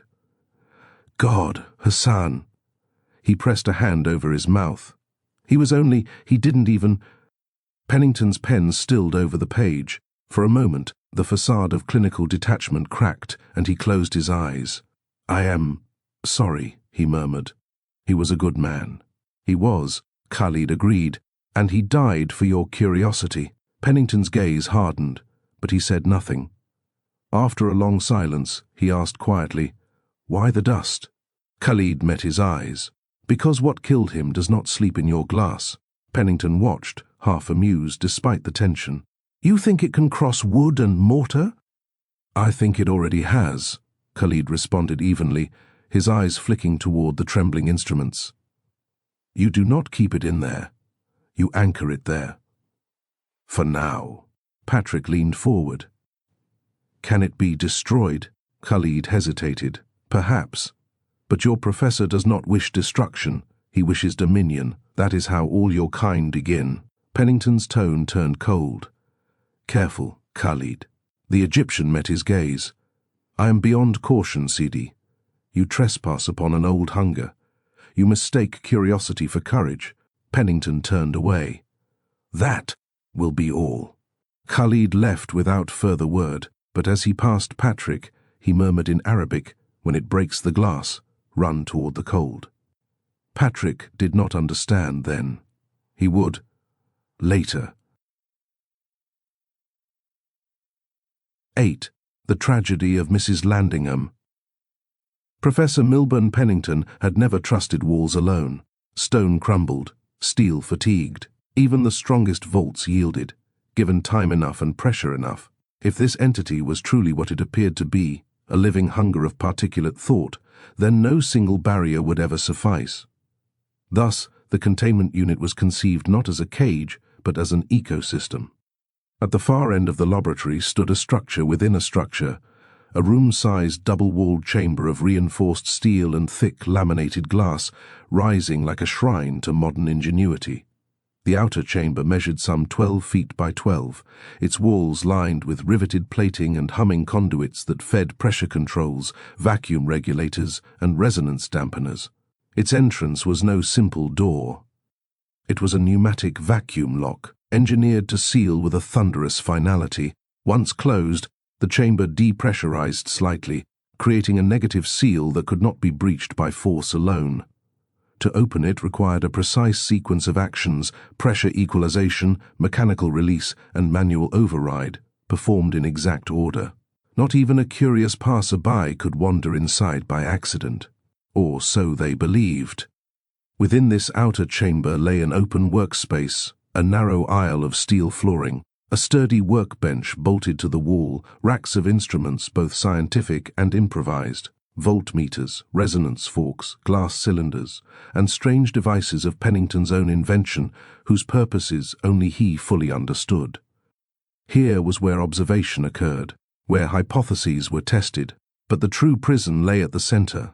Suspended upon reinforced support stood the inner chamber, a perfect cube of thick crystal-clear glass, 6 feet by 6, its edges bound with metal seams and pressure gaskets. This smaller enclosure possessed its own pneumatically sealed door, separate and independent from the outer lock. Within this transparent vault, the crimson mist drifted and coiled like a living storm cloud caught in eternal confinement. 2 barriers, 2 locks, 2 layers of separation between mankind and the whisper of the red hunger. If the outer chamber failed, the inner would hold. If the inner were breached, the outer would buy precious moments. It was, by every rational measure, secure. Pennington and Patrick took great comfort in this. So great, in fact, that they never imagined anyone but themselves would ever enter the chamber at all. Mrs. Dorothea Landingham had no scientific duties, no experiments to conduct, no reason to venture beyond the main laboratory floor, and the pneumatic lock, with its peculiar sequence of steps, seemed a sufficient deterrent even to the most inquisitive soul. Pennington and Patrick, however, did not account for the secretary's devotion. They did not account for her efficiency. In the quiet hours of tidying, of watching the professors move through their routines, she had unobtrusively learned the rhythm of the mechanism, the hiss of pressure release, the turn of the brass valve, the downward pull of the final lever. To her it was no puzzle, it was simply another task to be mastered in the service of keeping the laboratory in perfect order. Nor did the professor and his assistant account for the small human errors that so often undo the grandest designs. Pennington, distracted by calculations and late-night discoveries, had removed his watch while working inside the outer chamber, setting it upon the workbench beside his instruments, and in the exhaustion of the hour he had forgotten it there. It was a trivial thing, a moment's carelessness, but it would prove enough, for the confirmation of the mist's true nature came not through experiment or intention, but through the quiet human accident of a single-kind act. Secretary Dorothea Landingham, ever diligent, ever cheerful, stayed late that night, as was her custom. The lamps burned low in the laboratory, their light softened by the faint swirling haze that had settled into every corner of the room. The walls seemed to exhale a tired breath, the very air altered by the presence of the crimson fog that pulsed behind glass like a sleeping heart. Professor Pennington sat at his desk, pen scratching ceaselessly across the page. His notes had grown erratic, no longer the clean geometry of scientific record, but feverish patterns, partial equations, half-remembered alchemical sigils. The mist, he wrote, possessed a logic older than reason. Mrs. Landingham approached the professor, a sympathetic look on her face. "You look bone-tired, love. It's high time you go home and get some rest. I'll finish up here and lock up, don't you mind?" Professor Pennington began to protest. Mrs. Landingham placed her hand gently on his arm, an act of familiarity that was unexpected but welcomed. "Milburn," she said softly, the first time she had ever addressed him by his first name. His breath caught, then he exhaled, his features softening. "Right you are. What would I do without you, Mrs. Landingham?" She chuckled. "Lord willing, you'll never find out." Professor Pennington departed, leaving Mrs. Landingham alone in the laboratory. As she gathered the day's correspondence, her eye caught a flicker of light inside the outermost compartment of the containment chamber. She leaned closer, squinting through the glass. There, upon the workbench, lay the professor's brass pocket watch, the one she wound for him each evening before he left, its ticking a comfort against the silence of his work. "Good heavens," she murmured fondly. He'd forget his own name next. She set her papers aside, smoothed her skirt, and approached the chamber. Yet as she neared it, a small shiver passed through her, an old instinctive dread she could neither name nor quite justify. The mist unsettled her. She had never liked the way it seemed to move, even when still, nor the faint hum that sometimes whispered through the pipes. She paused a few steps away, frowning at her own hesitation. "Don't be ridiculous, Dorothea," she chided herself softly. "It's just air and light, nothing more." Her voice steadied her. She drew in a breath, the way one might before plunging into cold water. She recited the latch sequence from memory, top slide to release the safety, lower hasp to free the pressure pin, a quarter turn of the knurled wheel to equalize the air, wait for the needle to settle at 0, then lift and press on the inner latch. She had oiled those hinges herself last week. The movements felt almost domestic, a housekeeping of danger. The outer door gave a soft sigh as she unlatched it. She stepped into the airlock, sealing it carefully behind her, just as she had seen Patrick and the professor do countless times. The space within was cool, the air metallic and dry. She saw the watch lying only a few feet away, its glass face catching the lamplight. "There you are. Let's get you back where you belong." Before she could grab the watch, Mrs. Landingham found her attention drawn to the cherry-red cloud in the inner chamber, which had by this time begun to pulse and undulate. After several seconds, she found herself hard-pressed to remove her gaze from the object as it fluttered and flittered. Suddenly, she felt a curious impulse to see it up close, as silly and dangerous as that sounded. She reached for the inner compartment, fingers brushing the unfamiliar handle. It resisted, not locked exactly, but expecting a sequence. She frowned, trying to recall the motions she had seen the professors use. But the memory did not rise so much as surface, smooth, unbidden, as though placed gently in her mind by invisible crimson fingers, cold and deliberate.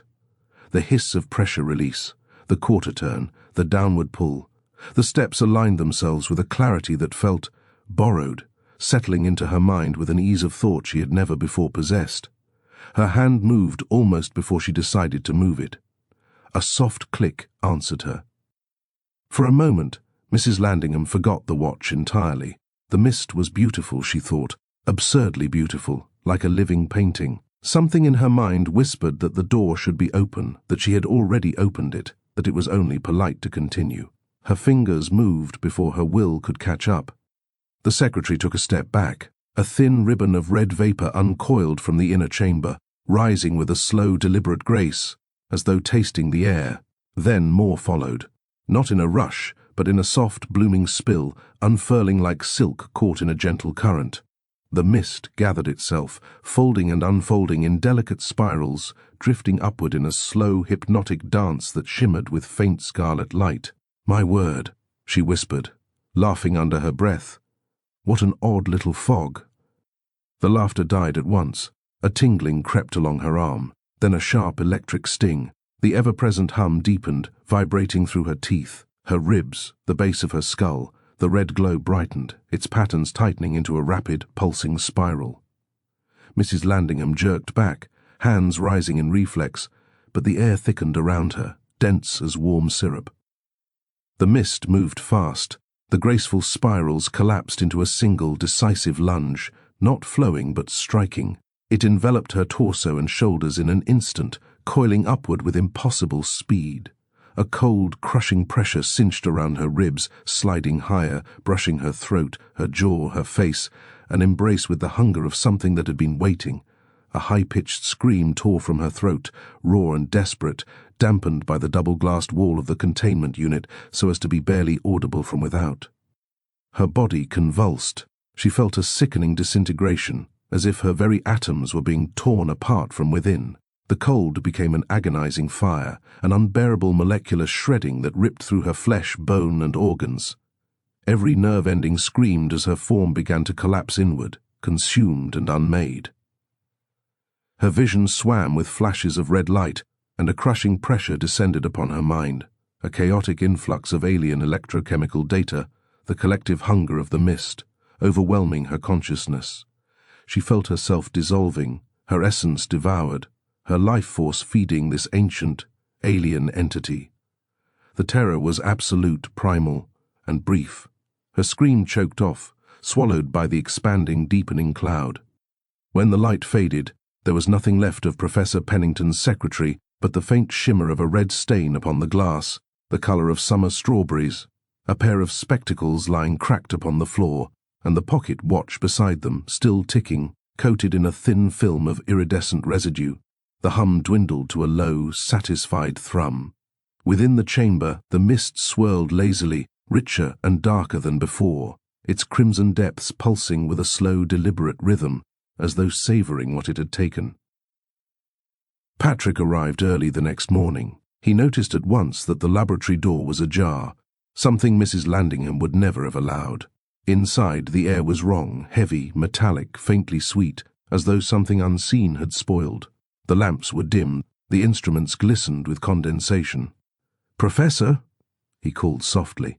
No reply, only the ticking of the clock. Patrick approached the containment unit cautiously. He knew that something was amiss, but at first he could not quite identify what it was. The mist was there, still swirling and twinkling. Then he saw it, a faint red bloom on the glass and the spectacles on the floor. Only then did it dawn on him. The mist was now hovering in the outer compartment of the containment unit. His stomach turned to ice. "Mrs. Landingham?" he whispered. Professor Pennington appeared behind him, drawn by the sound of his voice. He followed Patrick's gaze, and in that instant the truth struck him with unbearable clarity. His knees buckled, he caught the edge of the work table for balance. "She didn't know," he said hoarsely. "Dear God, she didn't know." Patrick's voice trembled. "We have to stop this. It isn't a sample, it isn't a gas. It's alive." Pennington stared into the chamber, his face ghostly pale. "No, not alive, beyond life, and beyond us." He turned away, pressing a shaking hand to his eyes. "2 lives now," he murmured. "2 lives lost to my arrogance." Patrick stepped forward, his voice gentler. "Then let's make sure there isn't a third." For a long time Pennington did not move. Then, slowly, he straightened, his expression hollow but resolute. "No more study, no more inquiry. From this moment forward, we work only to contain." The air between them seemed colder after he spoke, as though the room itself understood. That night, Pennington wrote in his journal with shaking hands. "There are truths the world cannot bear to witness. Knowledge without reverence is hunger without end." He sat for hours, staring at the empty space where Mrs. Landingham had stood so many times before, the lamplight glinting off the pocket watch she would never wind again. And somewhere, in the stillness of the containment chamber, the mist pulsed once, slow, deliberate, as though it, too, had learned something new. 9. The aftermath of Mrs. Landingham. Morning came pale and silent over Cairo, the rising sun casting long golden bars through the university's corridors. Yet within Professor Pennington's laboratory there was only shadow. The crimson mist had dulled to a faint smouldering glow, as if digesting some unholy feast. Patrick stood at the threshold, hollow-eyed, his voice a whisper. She wouldn't have gone in there without reason. Pennington did not answer.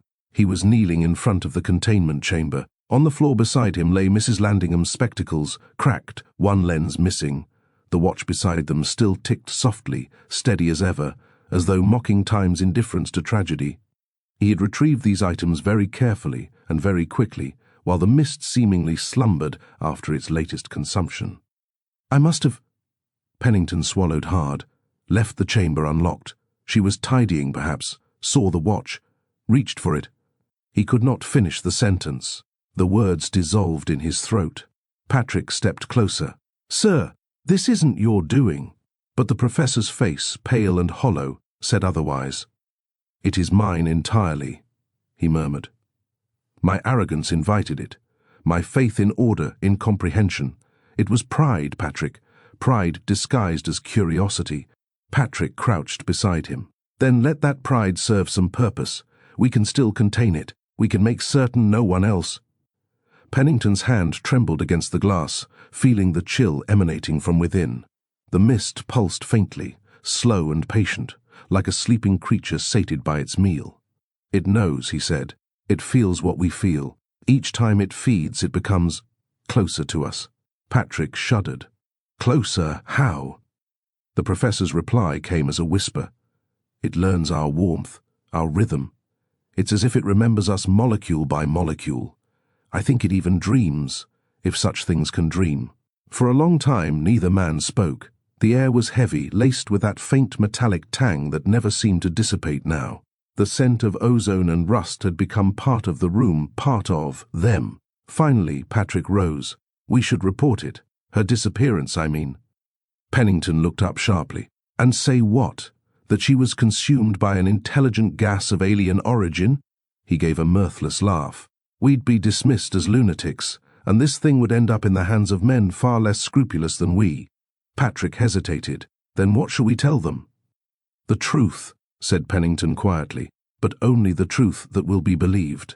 That she left one evening and did not return." He rubbed his temple wearily. "The world will accept a missing woman far sooner than it will accept a living nightmare." The following day they went to the constabulary. Patrick filled out the forms while Pennington gave a clipped statement. The officer, a heavy-set man with indifferent eyes, barely looked up from his paperwork. "Foreigners go missing every week," he shrugged. "She was English, yes? Perhaps she took a train north. Or the desert heat unbalanced her. We'll make note of it." Patrick's hand tightened around the pen. "You'll make note of it?" "Mr. Kensington," Pennington cautioned. "Enough." When they stepped back into the blinding sun, Patrick's voice was hoarse. "They'll do nothing." "Precisely," agreed the professor, "and that, at least, buys us time." At the station that same hour, Selim skimmed telegrams from the residency warning against undue alarm among European staff. Nabil slid him a carbon copy of Layla's fresh petition. "If we say, 'missing Englishwoman,' we get a visit from the university solicitor," Nabil muttered. "If we say, 'dead workman,' we get a visit from no one." Selim stamped both papers with equal force. "Then we will say both, and we will require receipts from each." Nabil added her name, Dorothea Landingham, to the register of disappearances. He left the cause blank, as was custom when a foreign office might later supply one. Selim drew a line under it and wrote only, "Seen last at the university. Further inquiry pending." It was the kind of caution that kept doors open and superiors unconcerned. The walk back through Cairo was suffocating. The noise, the light, the scent of dust and spice all seemed distant, unreal. Pennington's gait was slower now, his shoulders bowed beneath an invisible weight. Patrick broke the silence. "You still mean to continue?" Pennington's reply came after a long pause. "I mean, to atone." They reached the university gates. Students passed by in groups, laughing, notebooks tucked under arms, a world untouched by horror. Patrick envied them bitterly. When they re-entered the laboratory, the first thing they noticed was the temperature. It had dropped. Frost filmed the inner surface of the containment chamber, but the crimson fog inside glowed faintly through it, alive despite the cold. Pennington exhaled slowly, breath visible in the chill. "It adapts," he murmured, "even to deprivation." Patrick turned toward him, his voice firm. "Then we adapt faster. We find a way to stop it." The professor's expression softened, the faintest flicker of pride, or perhaps relief. "You're right," he said. "Containment, not comprehension. That will be our work now." Night descended like a fever. Pennington sat alone by the window, journal open, the lamplight trembling across the page. His handwriting was slower now, burdened with guilt. The mist grows stronger with each life it consumes. The laboratory trembles in sympathy with its hum. "I have lost my compass, faith in natural order, in the boundaries between matter and mind. If this thing was born of chaos, then perhaps chaos is the true architect of creation." I cannot sleep. I see her face, and the light within the chamber answers. He stared at the words until they blurred. For the first time in his long career, the pen slipped from his hand. When he closed his eyes, he dreamed again, the same vision that had haunted him since Dahshur. The storm without sky, the churning crimson haze.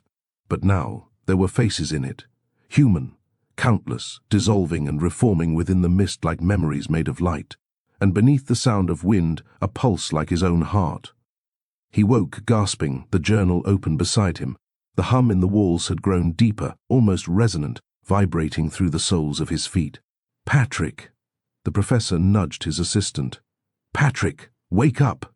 Patrick stirred on his cot. "Sir?" "It's dreaming," Pennington whispered, eyes fixed on the thin wall that separated the dormitory from the laboratory. "I can feel it." Patrick rose slowly, dread curling in his chest. "Then I fear we are running out of time." 10. A funeral at Shubra. The funeral of Hassan ibn Farouk drew half of Shubra to the mosque courtyard that morning. Neighbors, family, workmen from the Dahshur dig, all gathered in the pale light of a Cairo dawn. The call to prayer had long faded, replaced by the slow, rhythmic verses of the janaza recitation. The air smelled of earth, rosewater, and the faint sweetness of incense drifting from the mosque door. The coffin lay upon two worn planks, draped in white linen that fluttered faintly in the breeze. Layla knelt beside it, her face hidden by her veil, her body racked with quiet sobs. Beside her stood her father, stern, grief-stiffened, and the grandmother, her small frame shrouded in black, eyes sharp beneath her hood. Khalid stood opposite them, his hands clasped before him, his head bowed so low that his turban shadowed his face entirely. When the imam finished his final blessing, the men lifted the coffin toward the waiting grave, a narrow cut of red earth lined with woven mats. Layla followed a few paces behind, trembling. "He said he would come home," she whispered hoarsely. "He promised he would bring money and dates for the children." Her father's jaw tightened. He went where he was told. He worked where the foreigners commanded. His death will not be buried so quietly. "Enough," the grandmother murmured. "The earth listens. Do not feed it anger." She leaned on her cane and looked at Khalid, her gaze piercing. "You were there when it took him." "I was," Khalid replied gently. "Then tell me," the old woman asked, her voice a rasp of wind over stone. "What did you bring back from that place besides a grave?" Khalid hesitated. Something the world should have left sleeping. Layla turned on him suddenly, eyes blazing through tears. "You told him it was safe. You told him it was good work. If you had warned him—" Her father caught her arm. "Layla," but she pulled away, grief turning her voice sharp. "You were his friend, Khalid. You should have stopped them." Khalid bowed his head, accepting each word like a lash. "If I could trade places with him, I would." The grandmother's voice cut through the tension. "You cannot. The sand keeps what it swallows." She raised her eyes skyward. "May Allah grant him peace, for the living will find none until the hunger that took him is sealed again." Two figures lingered at the courtyard gate, Selim with his hat in his hands, Nabil with his pencil stilled. They did not intrude upon the prayer. When the men began to shoulder the coffin, Nabil whispered, "If this were a European foreman—" Selim cut him off with a look that was not unkind. "It is not. So we will do what we can with the law we have, and more with the paper they fear." He folded a signed compensation request into his pocket like a small weapon. The coffin was lowered then, the ropes creaking, the prayers resuming. Layla reached toward the grave as though she might call her husband back, but her father caught her hand, guiding it down. Together they cast the first handfuls of earth, and the sound of sand striking linen was small but terrible. At the edge of the crowd, unnoticed, Patrick watched. He stood bareheaded, his hat crushed in his hands, the words of the prayer lost to him but the meaning sharp as pain. He had wanted to step forward, to apologize, to explain, but there was no forgiveness in the air, only exhaustion and dust. When the mourners began to drift away, he lingered near the courtyard wall. Khalid remained by the grave, motionless, his hand resting on the fresh mound. The grandmother whispered a final benediction, then turned away with Layla and the father, their silhouettes small against the blinding sun. Patrick waited until they were gone before approaching. "Khalid," he called quietly. The foreman turned, his expression hollowed by fatigue. "You should not be here, Effendi. Their anger is still warm." "I know," Patrick acknowledged. "I stayed back." He hesitated, the words catching in his throat. "I came to tell you, it has taken another." Khalid's eyes narrowed. "Another?" Patrick swallowed hard. "Mrs. Landingham, it happened last night. The thing," he faltered, "the mist, it killed her." For a long moment, Khalid did not move. His expression went still, too still, as though his mind refused the sound. Then his lips parted, and a quiet moan escaped him, more wounded than any cry. "No," he breathed. "No, not her." He turned away, gripping the edge of the grave for balance. His shoulders began to shake, first with disbelief, then with the rough, unrestrained sobs of a man who had run out of prayers. "She gave me tea," he murmured hoarsely. "The last time I came, she said the world still had kind people in it. She called me Mr. Khalid, as if I were her equal. And now—" his voice broke again. "And now she feeds that thing's hunger." He drew a steadying breath, though it rattled in his chest like something coming loose. "For Hassan, for her," he whispered, the words trembling as if they no longer belonged to prayer. "I have said those names too many times, too many graves, and the sand always wins." Khalid looked at Patrick, really looked, and for the first time there was no fire in his eyes, only the dull shine of a man emptied out. "You think this thing can be buried?" He shook his head. "But tell me, Effendi, what earth can hold a hunger that is not of this world? We put it down once, yes, and again, and every time it rises cleaner, colder, as if it learns." His hands fell to his sides. The professors, the soldiers, the prayers, all of it is dust before the wind. Perhaps the mist does not come for vengeance or hunger. Perhaps it comes because it is the only thing that remembers. The tired foreman turned from Patrick, staring toward the line of the desert where the sun bled into the haze. "Go back to your people, tell them to hide their dead well, tell them to make peace with losing. There is no end coming, only the turning of the same wheel." Khalid's shoulders sagged. He brushed the sand from his palms once more, but this time the gesture seemed pointless, the motion of habit, not hope. Then, without another word, he walked away, leaving Patrick alone among the graves, the wind whispering through the shifting dunes like a breath that never quite stopped. 11. An Inquiry of Shadows. For 3 days, the laboratory existed in a state of unspoken mourning. The once lively space had become a world of silence and echo, the steady drip of condensation from the cold containment chamber, the whisper of Pennington's pen against parchment, the occasional clatter of glassware breaking beneath an unsteady hand. Mrs. Landingham's desk remained untouched. Her inkwell still glimmered half full, her chair pushed back slightly from its last use, as though awaiting its owner's return. Patrick could not bear to look at the thing that had taken the woman. Pennington, in turn, could not look away. The professor stood before the containment chamber for hours at a time, his face drawn and hollow, his voice a low murmur of fevered reasoning. "It absorbs life," he announced to no one in particular, "consumes structure, retains energy, intelligence, but perhaps it can also be exhausted. Every living thing has limits." The mist's movement had changed since the night it took Mrs. Landingham. For the first time, its motion held rhythm, almost human. The vibration was not hunger alone now, but cadence, faintly echoing the ticking watch she'd always wound for Pennington. Its pulse came in steady triplets, almost like breath, or a heartbeat counting time. Patrick, tightening a wire seal along the glass frame, said softly, "It's thinking, isn't it?" Pennington turned, eyes shadowed. Thinking, or remembering? "I'm no longer sure which." Patrick said nothing. He wished he could doubt again. But the thing in the chamber left no room for disbelief. After a long silence, he spoke, his voice low. "Sir, the university will ask questions soon. About Mrs. Landingham, about the missing reports, the sealed lab." Pennington nodded absently. "Then we shall give them answers, palatable ones." Patrick started to protest. The truth would see us confined to an asylum and the creature dissected by men with less restraint.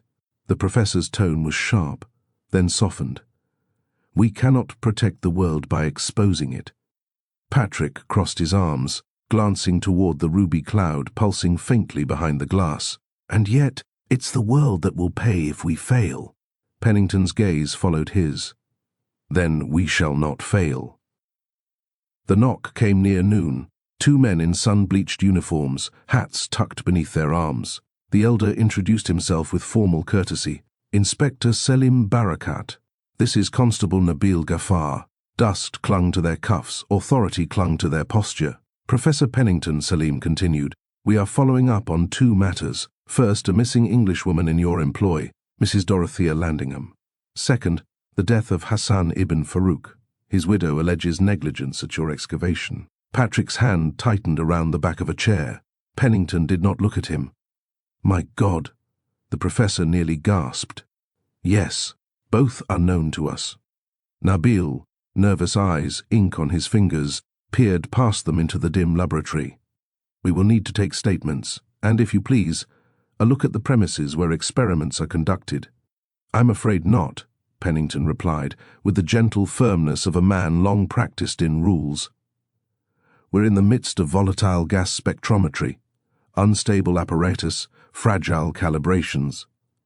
He gestured toward the closed inner door and the tangle of tubing beyond. "A careless draft can spoil a month's work, or worse." Selim's gaze lingered on the sealed chamber. "The family says the young man was whole when he went to your site and ruined when he left it. Now he is in the ground. They ask who pays for that." Pennington inclined his head. "First, the university bears responsibility for its men. Hassan's burial and his family's care are already underwritten. His attending physicians can confirm the accounts. Second, what occurred at Dahshur was an atmospheric anomaly of an unusual character. Not malice and not neglect. A pocket of ancient air, an adverse reaction, rare and unfortunate. I have ordered a full internal review under the rector's seal. Until it is complete, I will not prejudice the findings with speculation." "Names of the crew?" Nabil asked, producing a pencil. Pennington nodded. "You shall have them, and copies of the foreman's logs. In return, I ask that you refrain from sending men to the trench without proper respirators or instruction. The site is sealed for a reason." Selim rocked once on his heels, weighing the request. "And the woman?" Pennington's mouth thinned. Mrs. Landingham often worked late and left by the side door. She did not present herself the following day. We reported it at once. If there is any word, good or ill, I ask that it come to me directly." Selim slipped the folded paper back into his breast pocket. "Families want answers, Professor. If the courts cannot give them, they will find their answers elsewhere." "Then let us give them true ones," Pennington remarked, not unkindly. "In the proper order, and without endangering more lives." A small silence. Nabil scribbled. Selim nodded once. "Very well. Expect a clerk for the names by evening." He set his hat and turned. At the threshold he glanced back. See that your unusual character stays on paper and out of the streets." When they had gone, Patrick let out the breath he had been holding. "Atmospheric anomaly?" Pennington closed his eyes briefly. "It is the only truth the law can hold without breaking." He opened them again, already older. "Fetch the foreman's ledger, and write to the hospital, today. If we must be judged, let it be for what we have actually done." 12. A study of echoes. Night came. A storm rolled over Cairo, brief, electric and sharp. The rain struck the windows of the laboratory like thrown gravel. Within its glass prison, the crimson mist stirred faintly, responding to each flash of lightning with a flicker of its own, as though exchanging signals with the sky. Patrick sat hunched over his notebook, unable to write. "It's not right," he spoke finally. "To let her death be reduced to a line in a report, to carry on as though she were—" "She is gone," Pennington snapped, watching the mist as it appeared to commune with the storm far above. The old analytical hunger flickered unbidden behind his irritation, the way a reformed opium addict feels the familiar tug of a craving he thought long buried. "But her death cannot be in vain. She will have taught us something. I must believe that." Patrick's voice hardened. "And what if all it's teaching us is how to die more efficiently?" The professor's jaw clenched. "Then we must be its final lesson." Day turned into night indistinguishable. The mist's hum altered, lower now, rhythmic, almost breathing. Pennington recorded the phenomenon with trembling precision. Observation: the entity's pulsing patterns mirror human biorhythms when in proximity. Possible resonance effect, biological mimicry, or communion. Patrick watched his mentor write, his conscience twisting. "You don't see it, do you?" he scoffed, more tired than mocking. "It's learning you. Every moment you study the thing, it studies you in turn." Pennington looked up sharply. "And what would you have me do, Patrick? Destroy the one specimen that could redefine existence? You've seen what it can do, the dissolution, the transformation. If we understand it, Patrick cut in, we'll be next." Pennington exhaled, his voice breaking into a whisper. "I can't unlearn what I've seen. If there is a God, then he made this thing, or allowed it to be. And if he didn't," he trailed off, staring into the crimson light. "Then perhaps we've found something older than God himself." Patrick's eyes widened. "Sir, don't say that." But Pennington's gaze remained fixed upon the containment chamber, upon the soft, pulsating glow that seemed to echo the rhythm of his own heart. Before noon the next day, a letter arrived from the university board requesting an accounting of the recent incident. At the Dahshur excavation, Patrick read it first and slid it carelessly across the professor's desk. "They're asking questions. Soon they'll send inspectors." Pennington's eyes flicked toward the containment chamber. "Then we must finish before they come." "Finish what?" asked Patrick, incredulous. Pennington turned toward him, eyes fever-bright. A way to end it. To seal it again, not as they did, with superstition, but with knowledge. Patrick hesitated. "Sir, if it's knowledge that woke it, perhaps ignorance is what keeps us safe." The professor almost smiled. "Then, I'm afraid I have doomed us already." That evening, Pennington reluctantly left the laboratory to attend a meeting with the rector, which he had avoided as long as possible, but could no longer be delayed. Patrick stayed behind after the professor had gone. The laboratory felt cavernous without Mrs. Landingham, without the quiet shuffle of her presence keeping the world in order. He sat at her desk, tracing the edge of her inkwell with one finger, staring at the small brass clock she used to wind for Pennington. The second hand ticked softly in the silence. Patrick told himself he was only keeping her memory company, but the containment chamber across the room pulsed in his periphery, slow, deliberate, like breathing. He rose before he realized it, drawn by habit or by something deeper. When he reached the glass, the crimson fog stirred, not idly, not mechanically, in recognition. The glow contracted into a single point that aligned perfectly with his reflection. Wherever he moved, it followed. The pulse quickened until it matched the beat hammering in his chest, as though the two rhythms were negotiating a shared tempo. Patrick's throat tightened. He felt absurdly that the thing was looking back, not at his body but through it, into the restless storm behind his eyes. His thoughts bent toward it, drawn like filings to a magnet.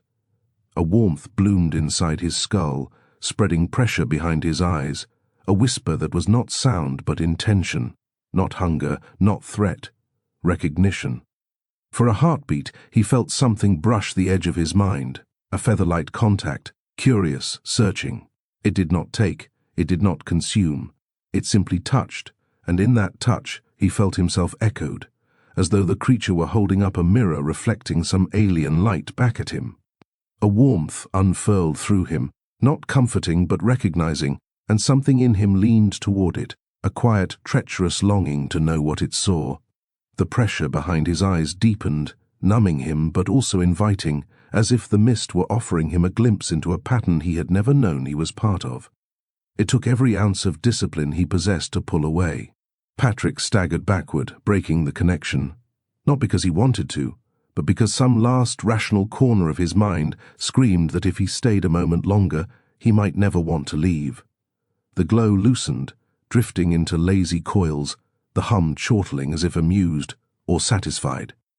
For a long moment, he stood motionless, breath fogging in the cold air.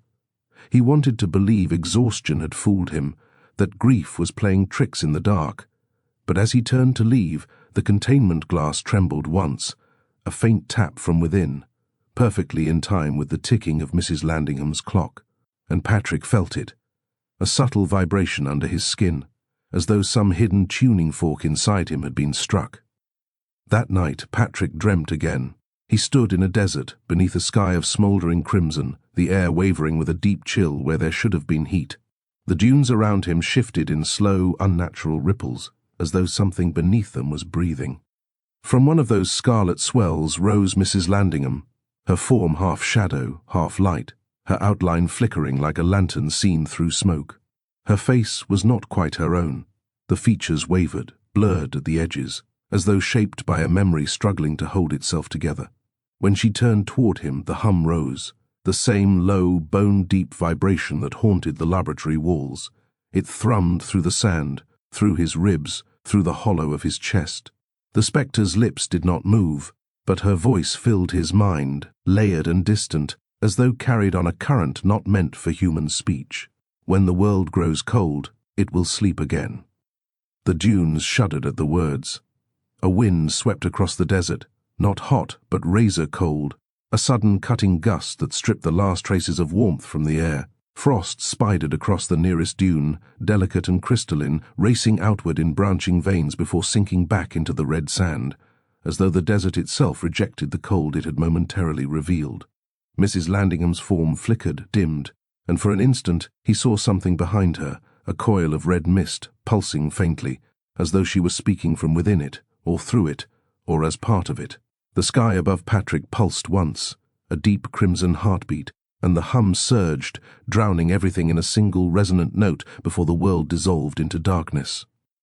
He woke in dawn's first pale light. The air so chilled he could see his breath. Next door, he could sense it, the mist within its glass prison, pulsing faintly like an ember on the verge of reigniting. Mrs. Landingham's words echoed through his mind, and in the quiet between heartbeats, Patrick knew she had spoken the truth.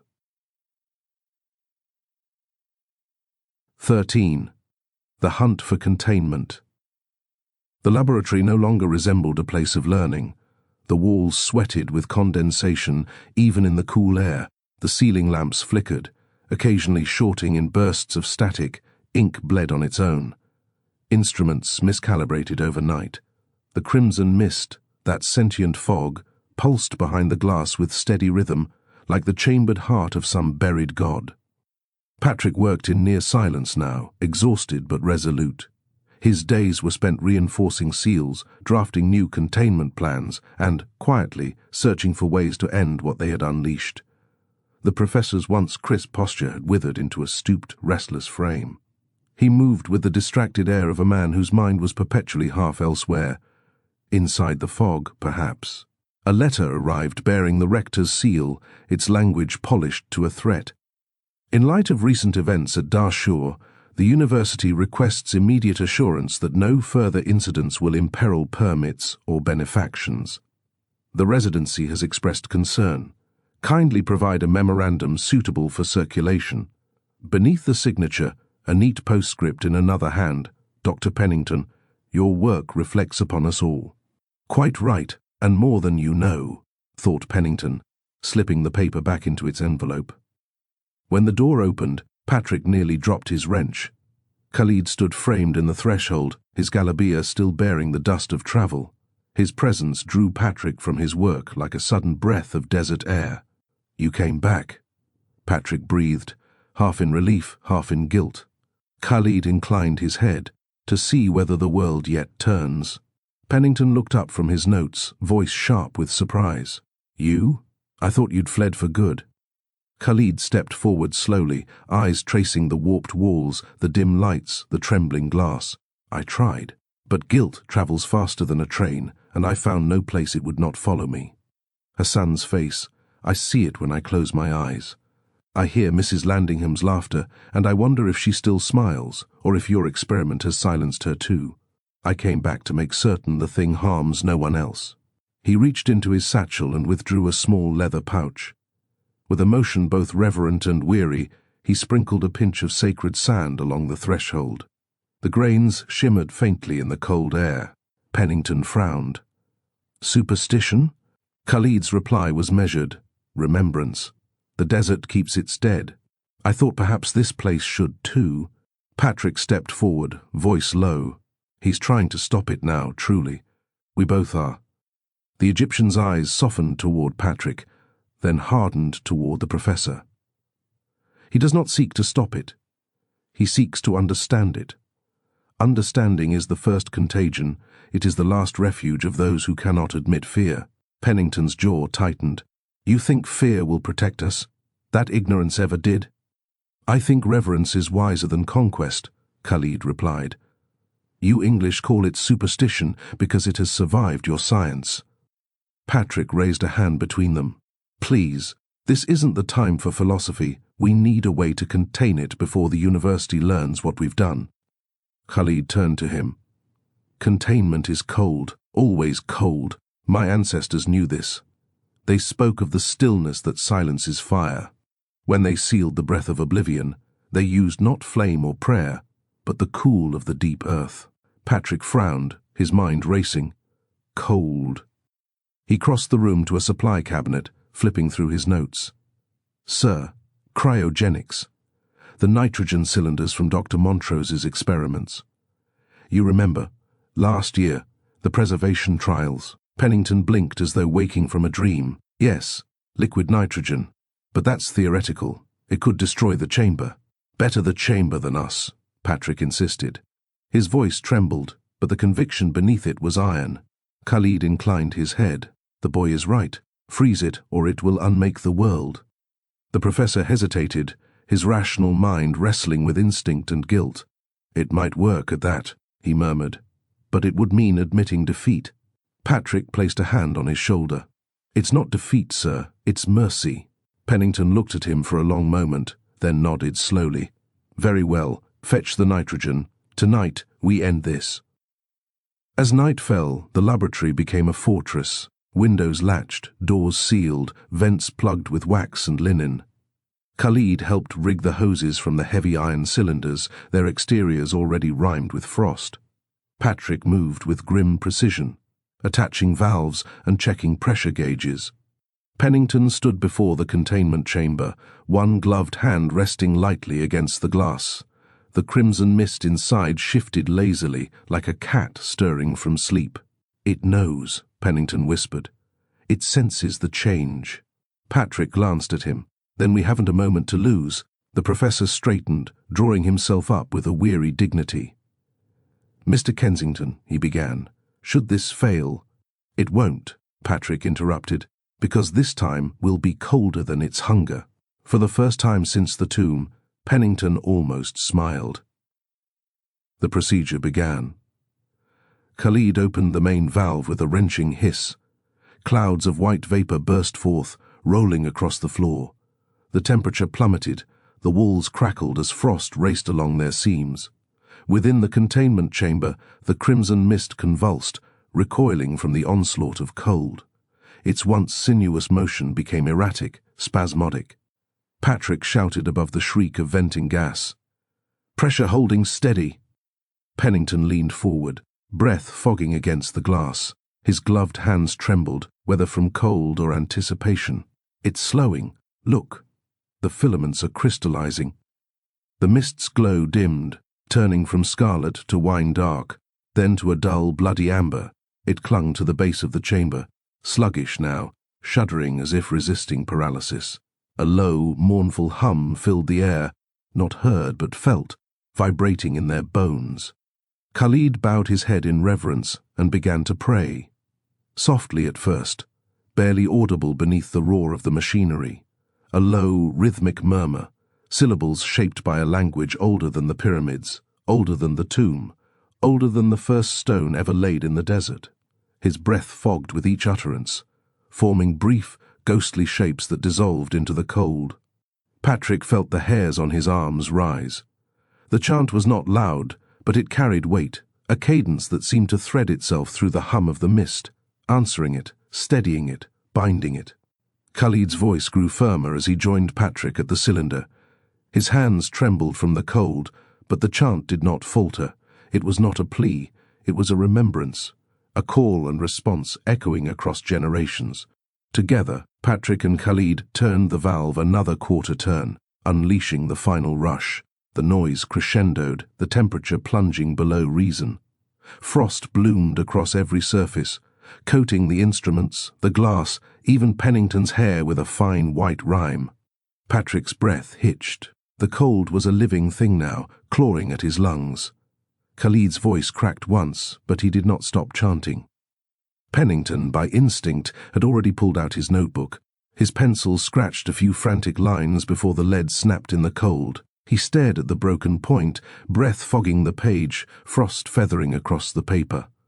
For a heartbeat, he hesitated, torn between habit and something deeper. Then, with a sharp, frustrated exhale, he hurled the notebook across the room. It skidded across the frost-slick floor, pages fluttering like wounded wings. Pennington stepped forward instead, joining the others at the glass, his gloved hand bracing against the rime-coated surface as the last of the mist's glow guttered. Then, all at once, stillness. The glow was gone. The mist had solidified, collapsing into a dark, glassy mass no larger than a skull. Khalid exhaled the last syllable like a closing door. Pennington's breath trembled out in a shudder. "It's done," he whispered. "Dear God, it's done." Patrick shut off the valve, his fingers stiff with cold. "Let's not wait to see if it changes its mind." Khalid nodded grimly. "Seal it now, deep and forever." They worked in near darkness, their breaths rising in clouds. Using iron tongs, Pennington transferred the frozen mass into a lead-lined cylinder. The metal rang faintly as it struck the interior, a sound not unlike a muffled heartbeat. They bolted the lid shut, layered it with wax and resin, and bound it in chains. Khalid watched solemnly. "Keep it beneath the ground," he warned.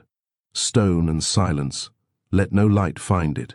Pennington, his voice raw, said softly, "It will be locked beneath the vault.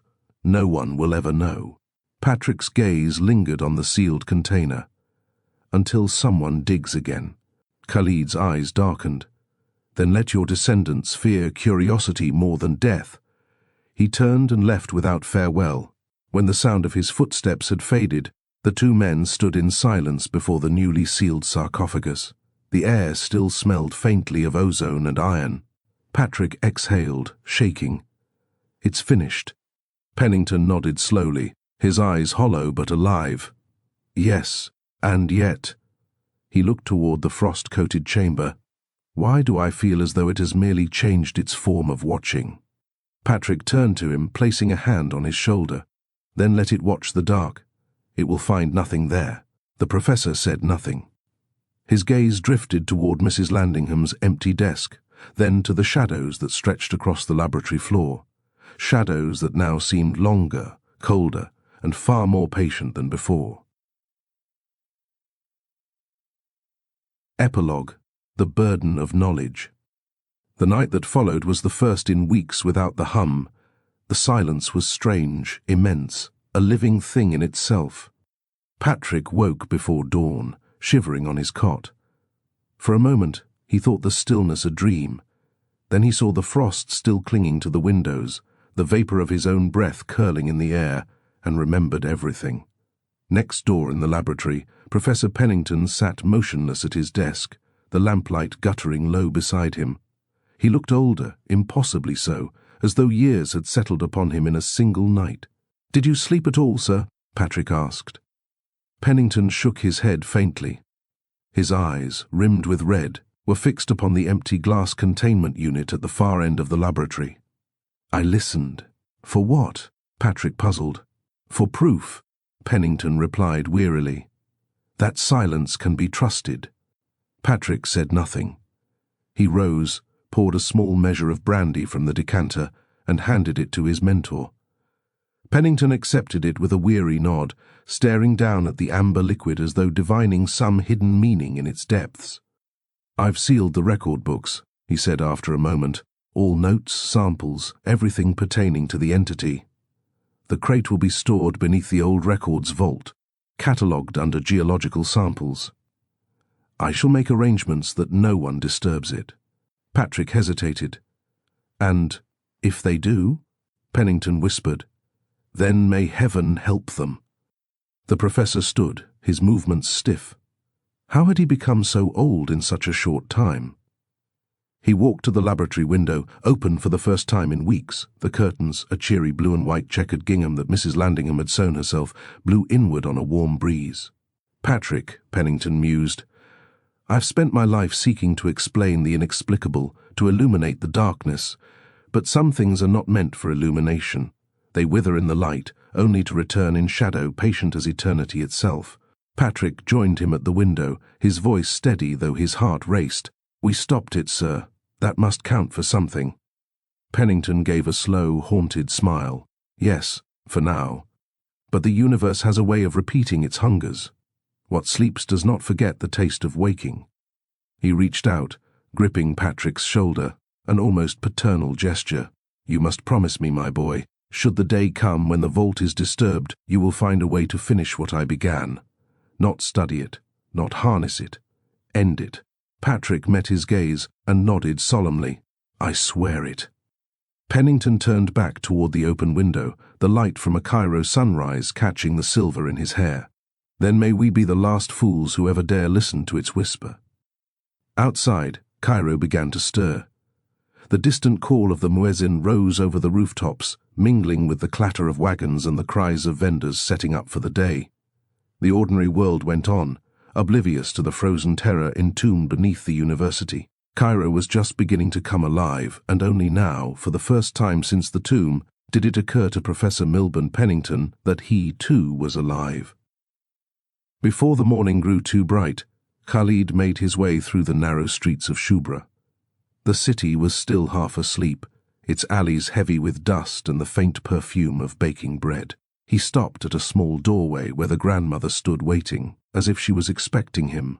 No words were needed, she had already read everything in his eyes. Inside, Layla sat alone, quiet now that the funeral was over, and the first hard days of widowhood had begun to settle into their weary rhythm. The children played softly in the adjoining room, their laughter subdued, as though they sensed that joy had become something to whisper rather than shout. Khalid spoke little, a few halting phrases about duty and remembrance, and how Hassan's courage would not be forgotten. He told them, too, that the thing which had taken him, that nameless horror beneath the sands, was contained at last, sealed away where it could harm no one. The words felt hollow even as he spoke them, but Layla bowed her head in quiet gratitude, and that was enough. When he finally rose to leave, the old woman pressed a bundle of dates into his hand for the journey ahead. He promised a visit, though they both knew he would not. Outside, the light had sharpened, the city was waking, but it felt to him as though something within it had gone permanently still. Khalid ibn Saleh left for Giza and did not spare a glance behind him. Professor Milburn Pennington hand-delivered a memorandum to the rector, drafted in the careful voice of a man apologizing without admitting. On the rector's desk, a draft circular already lay prepared.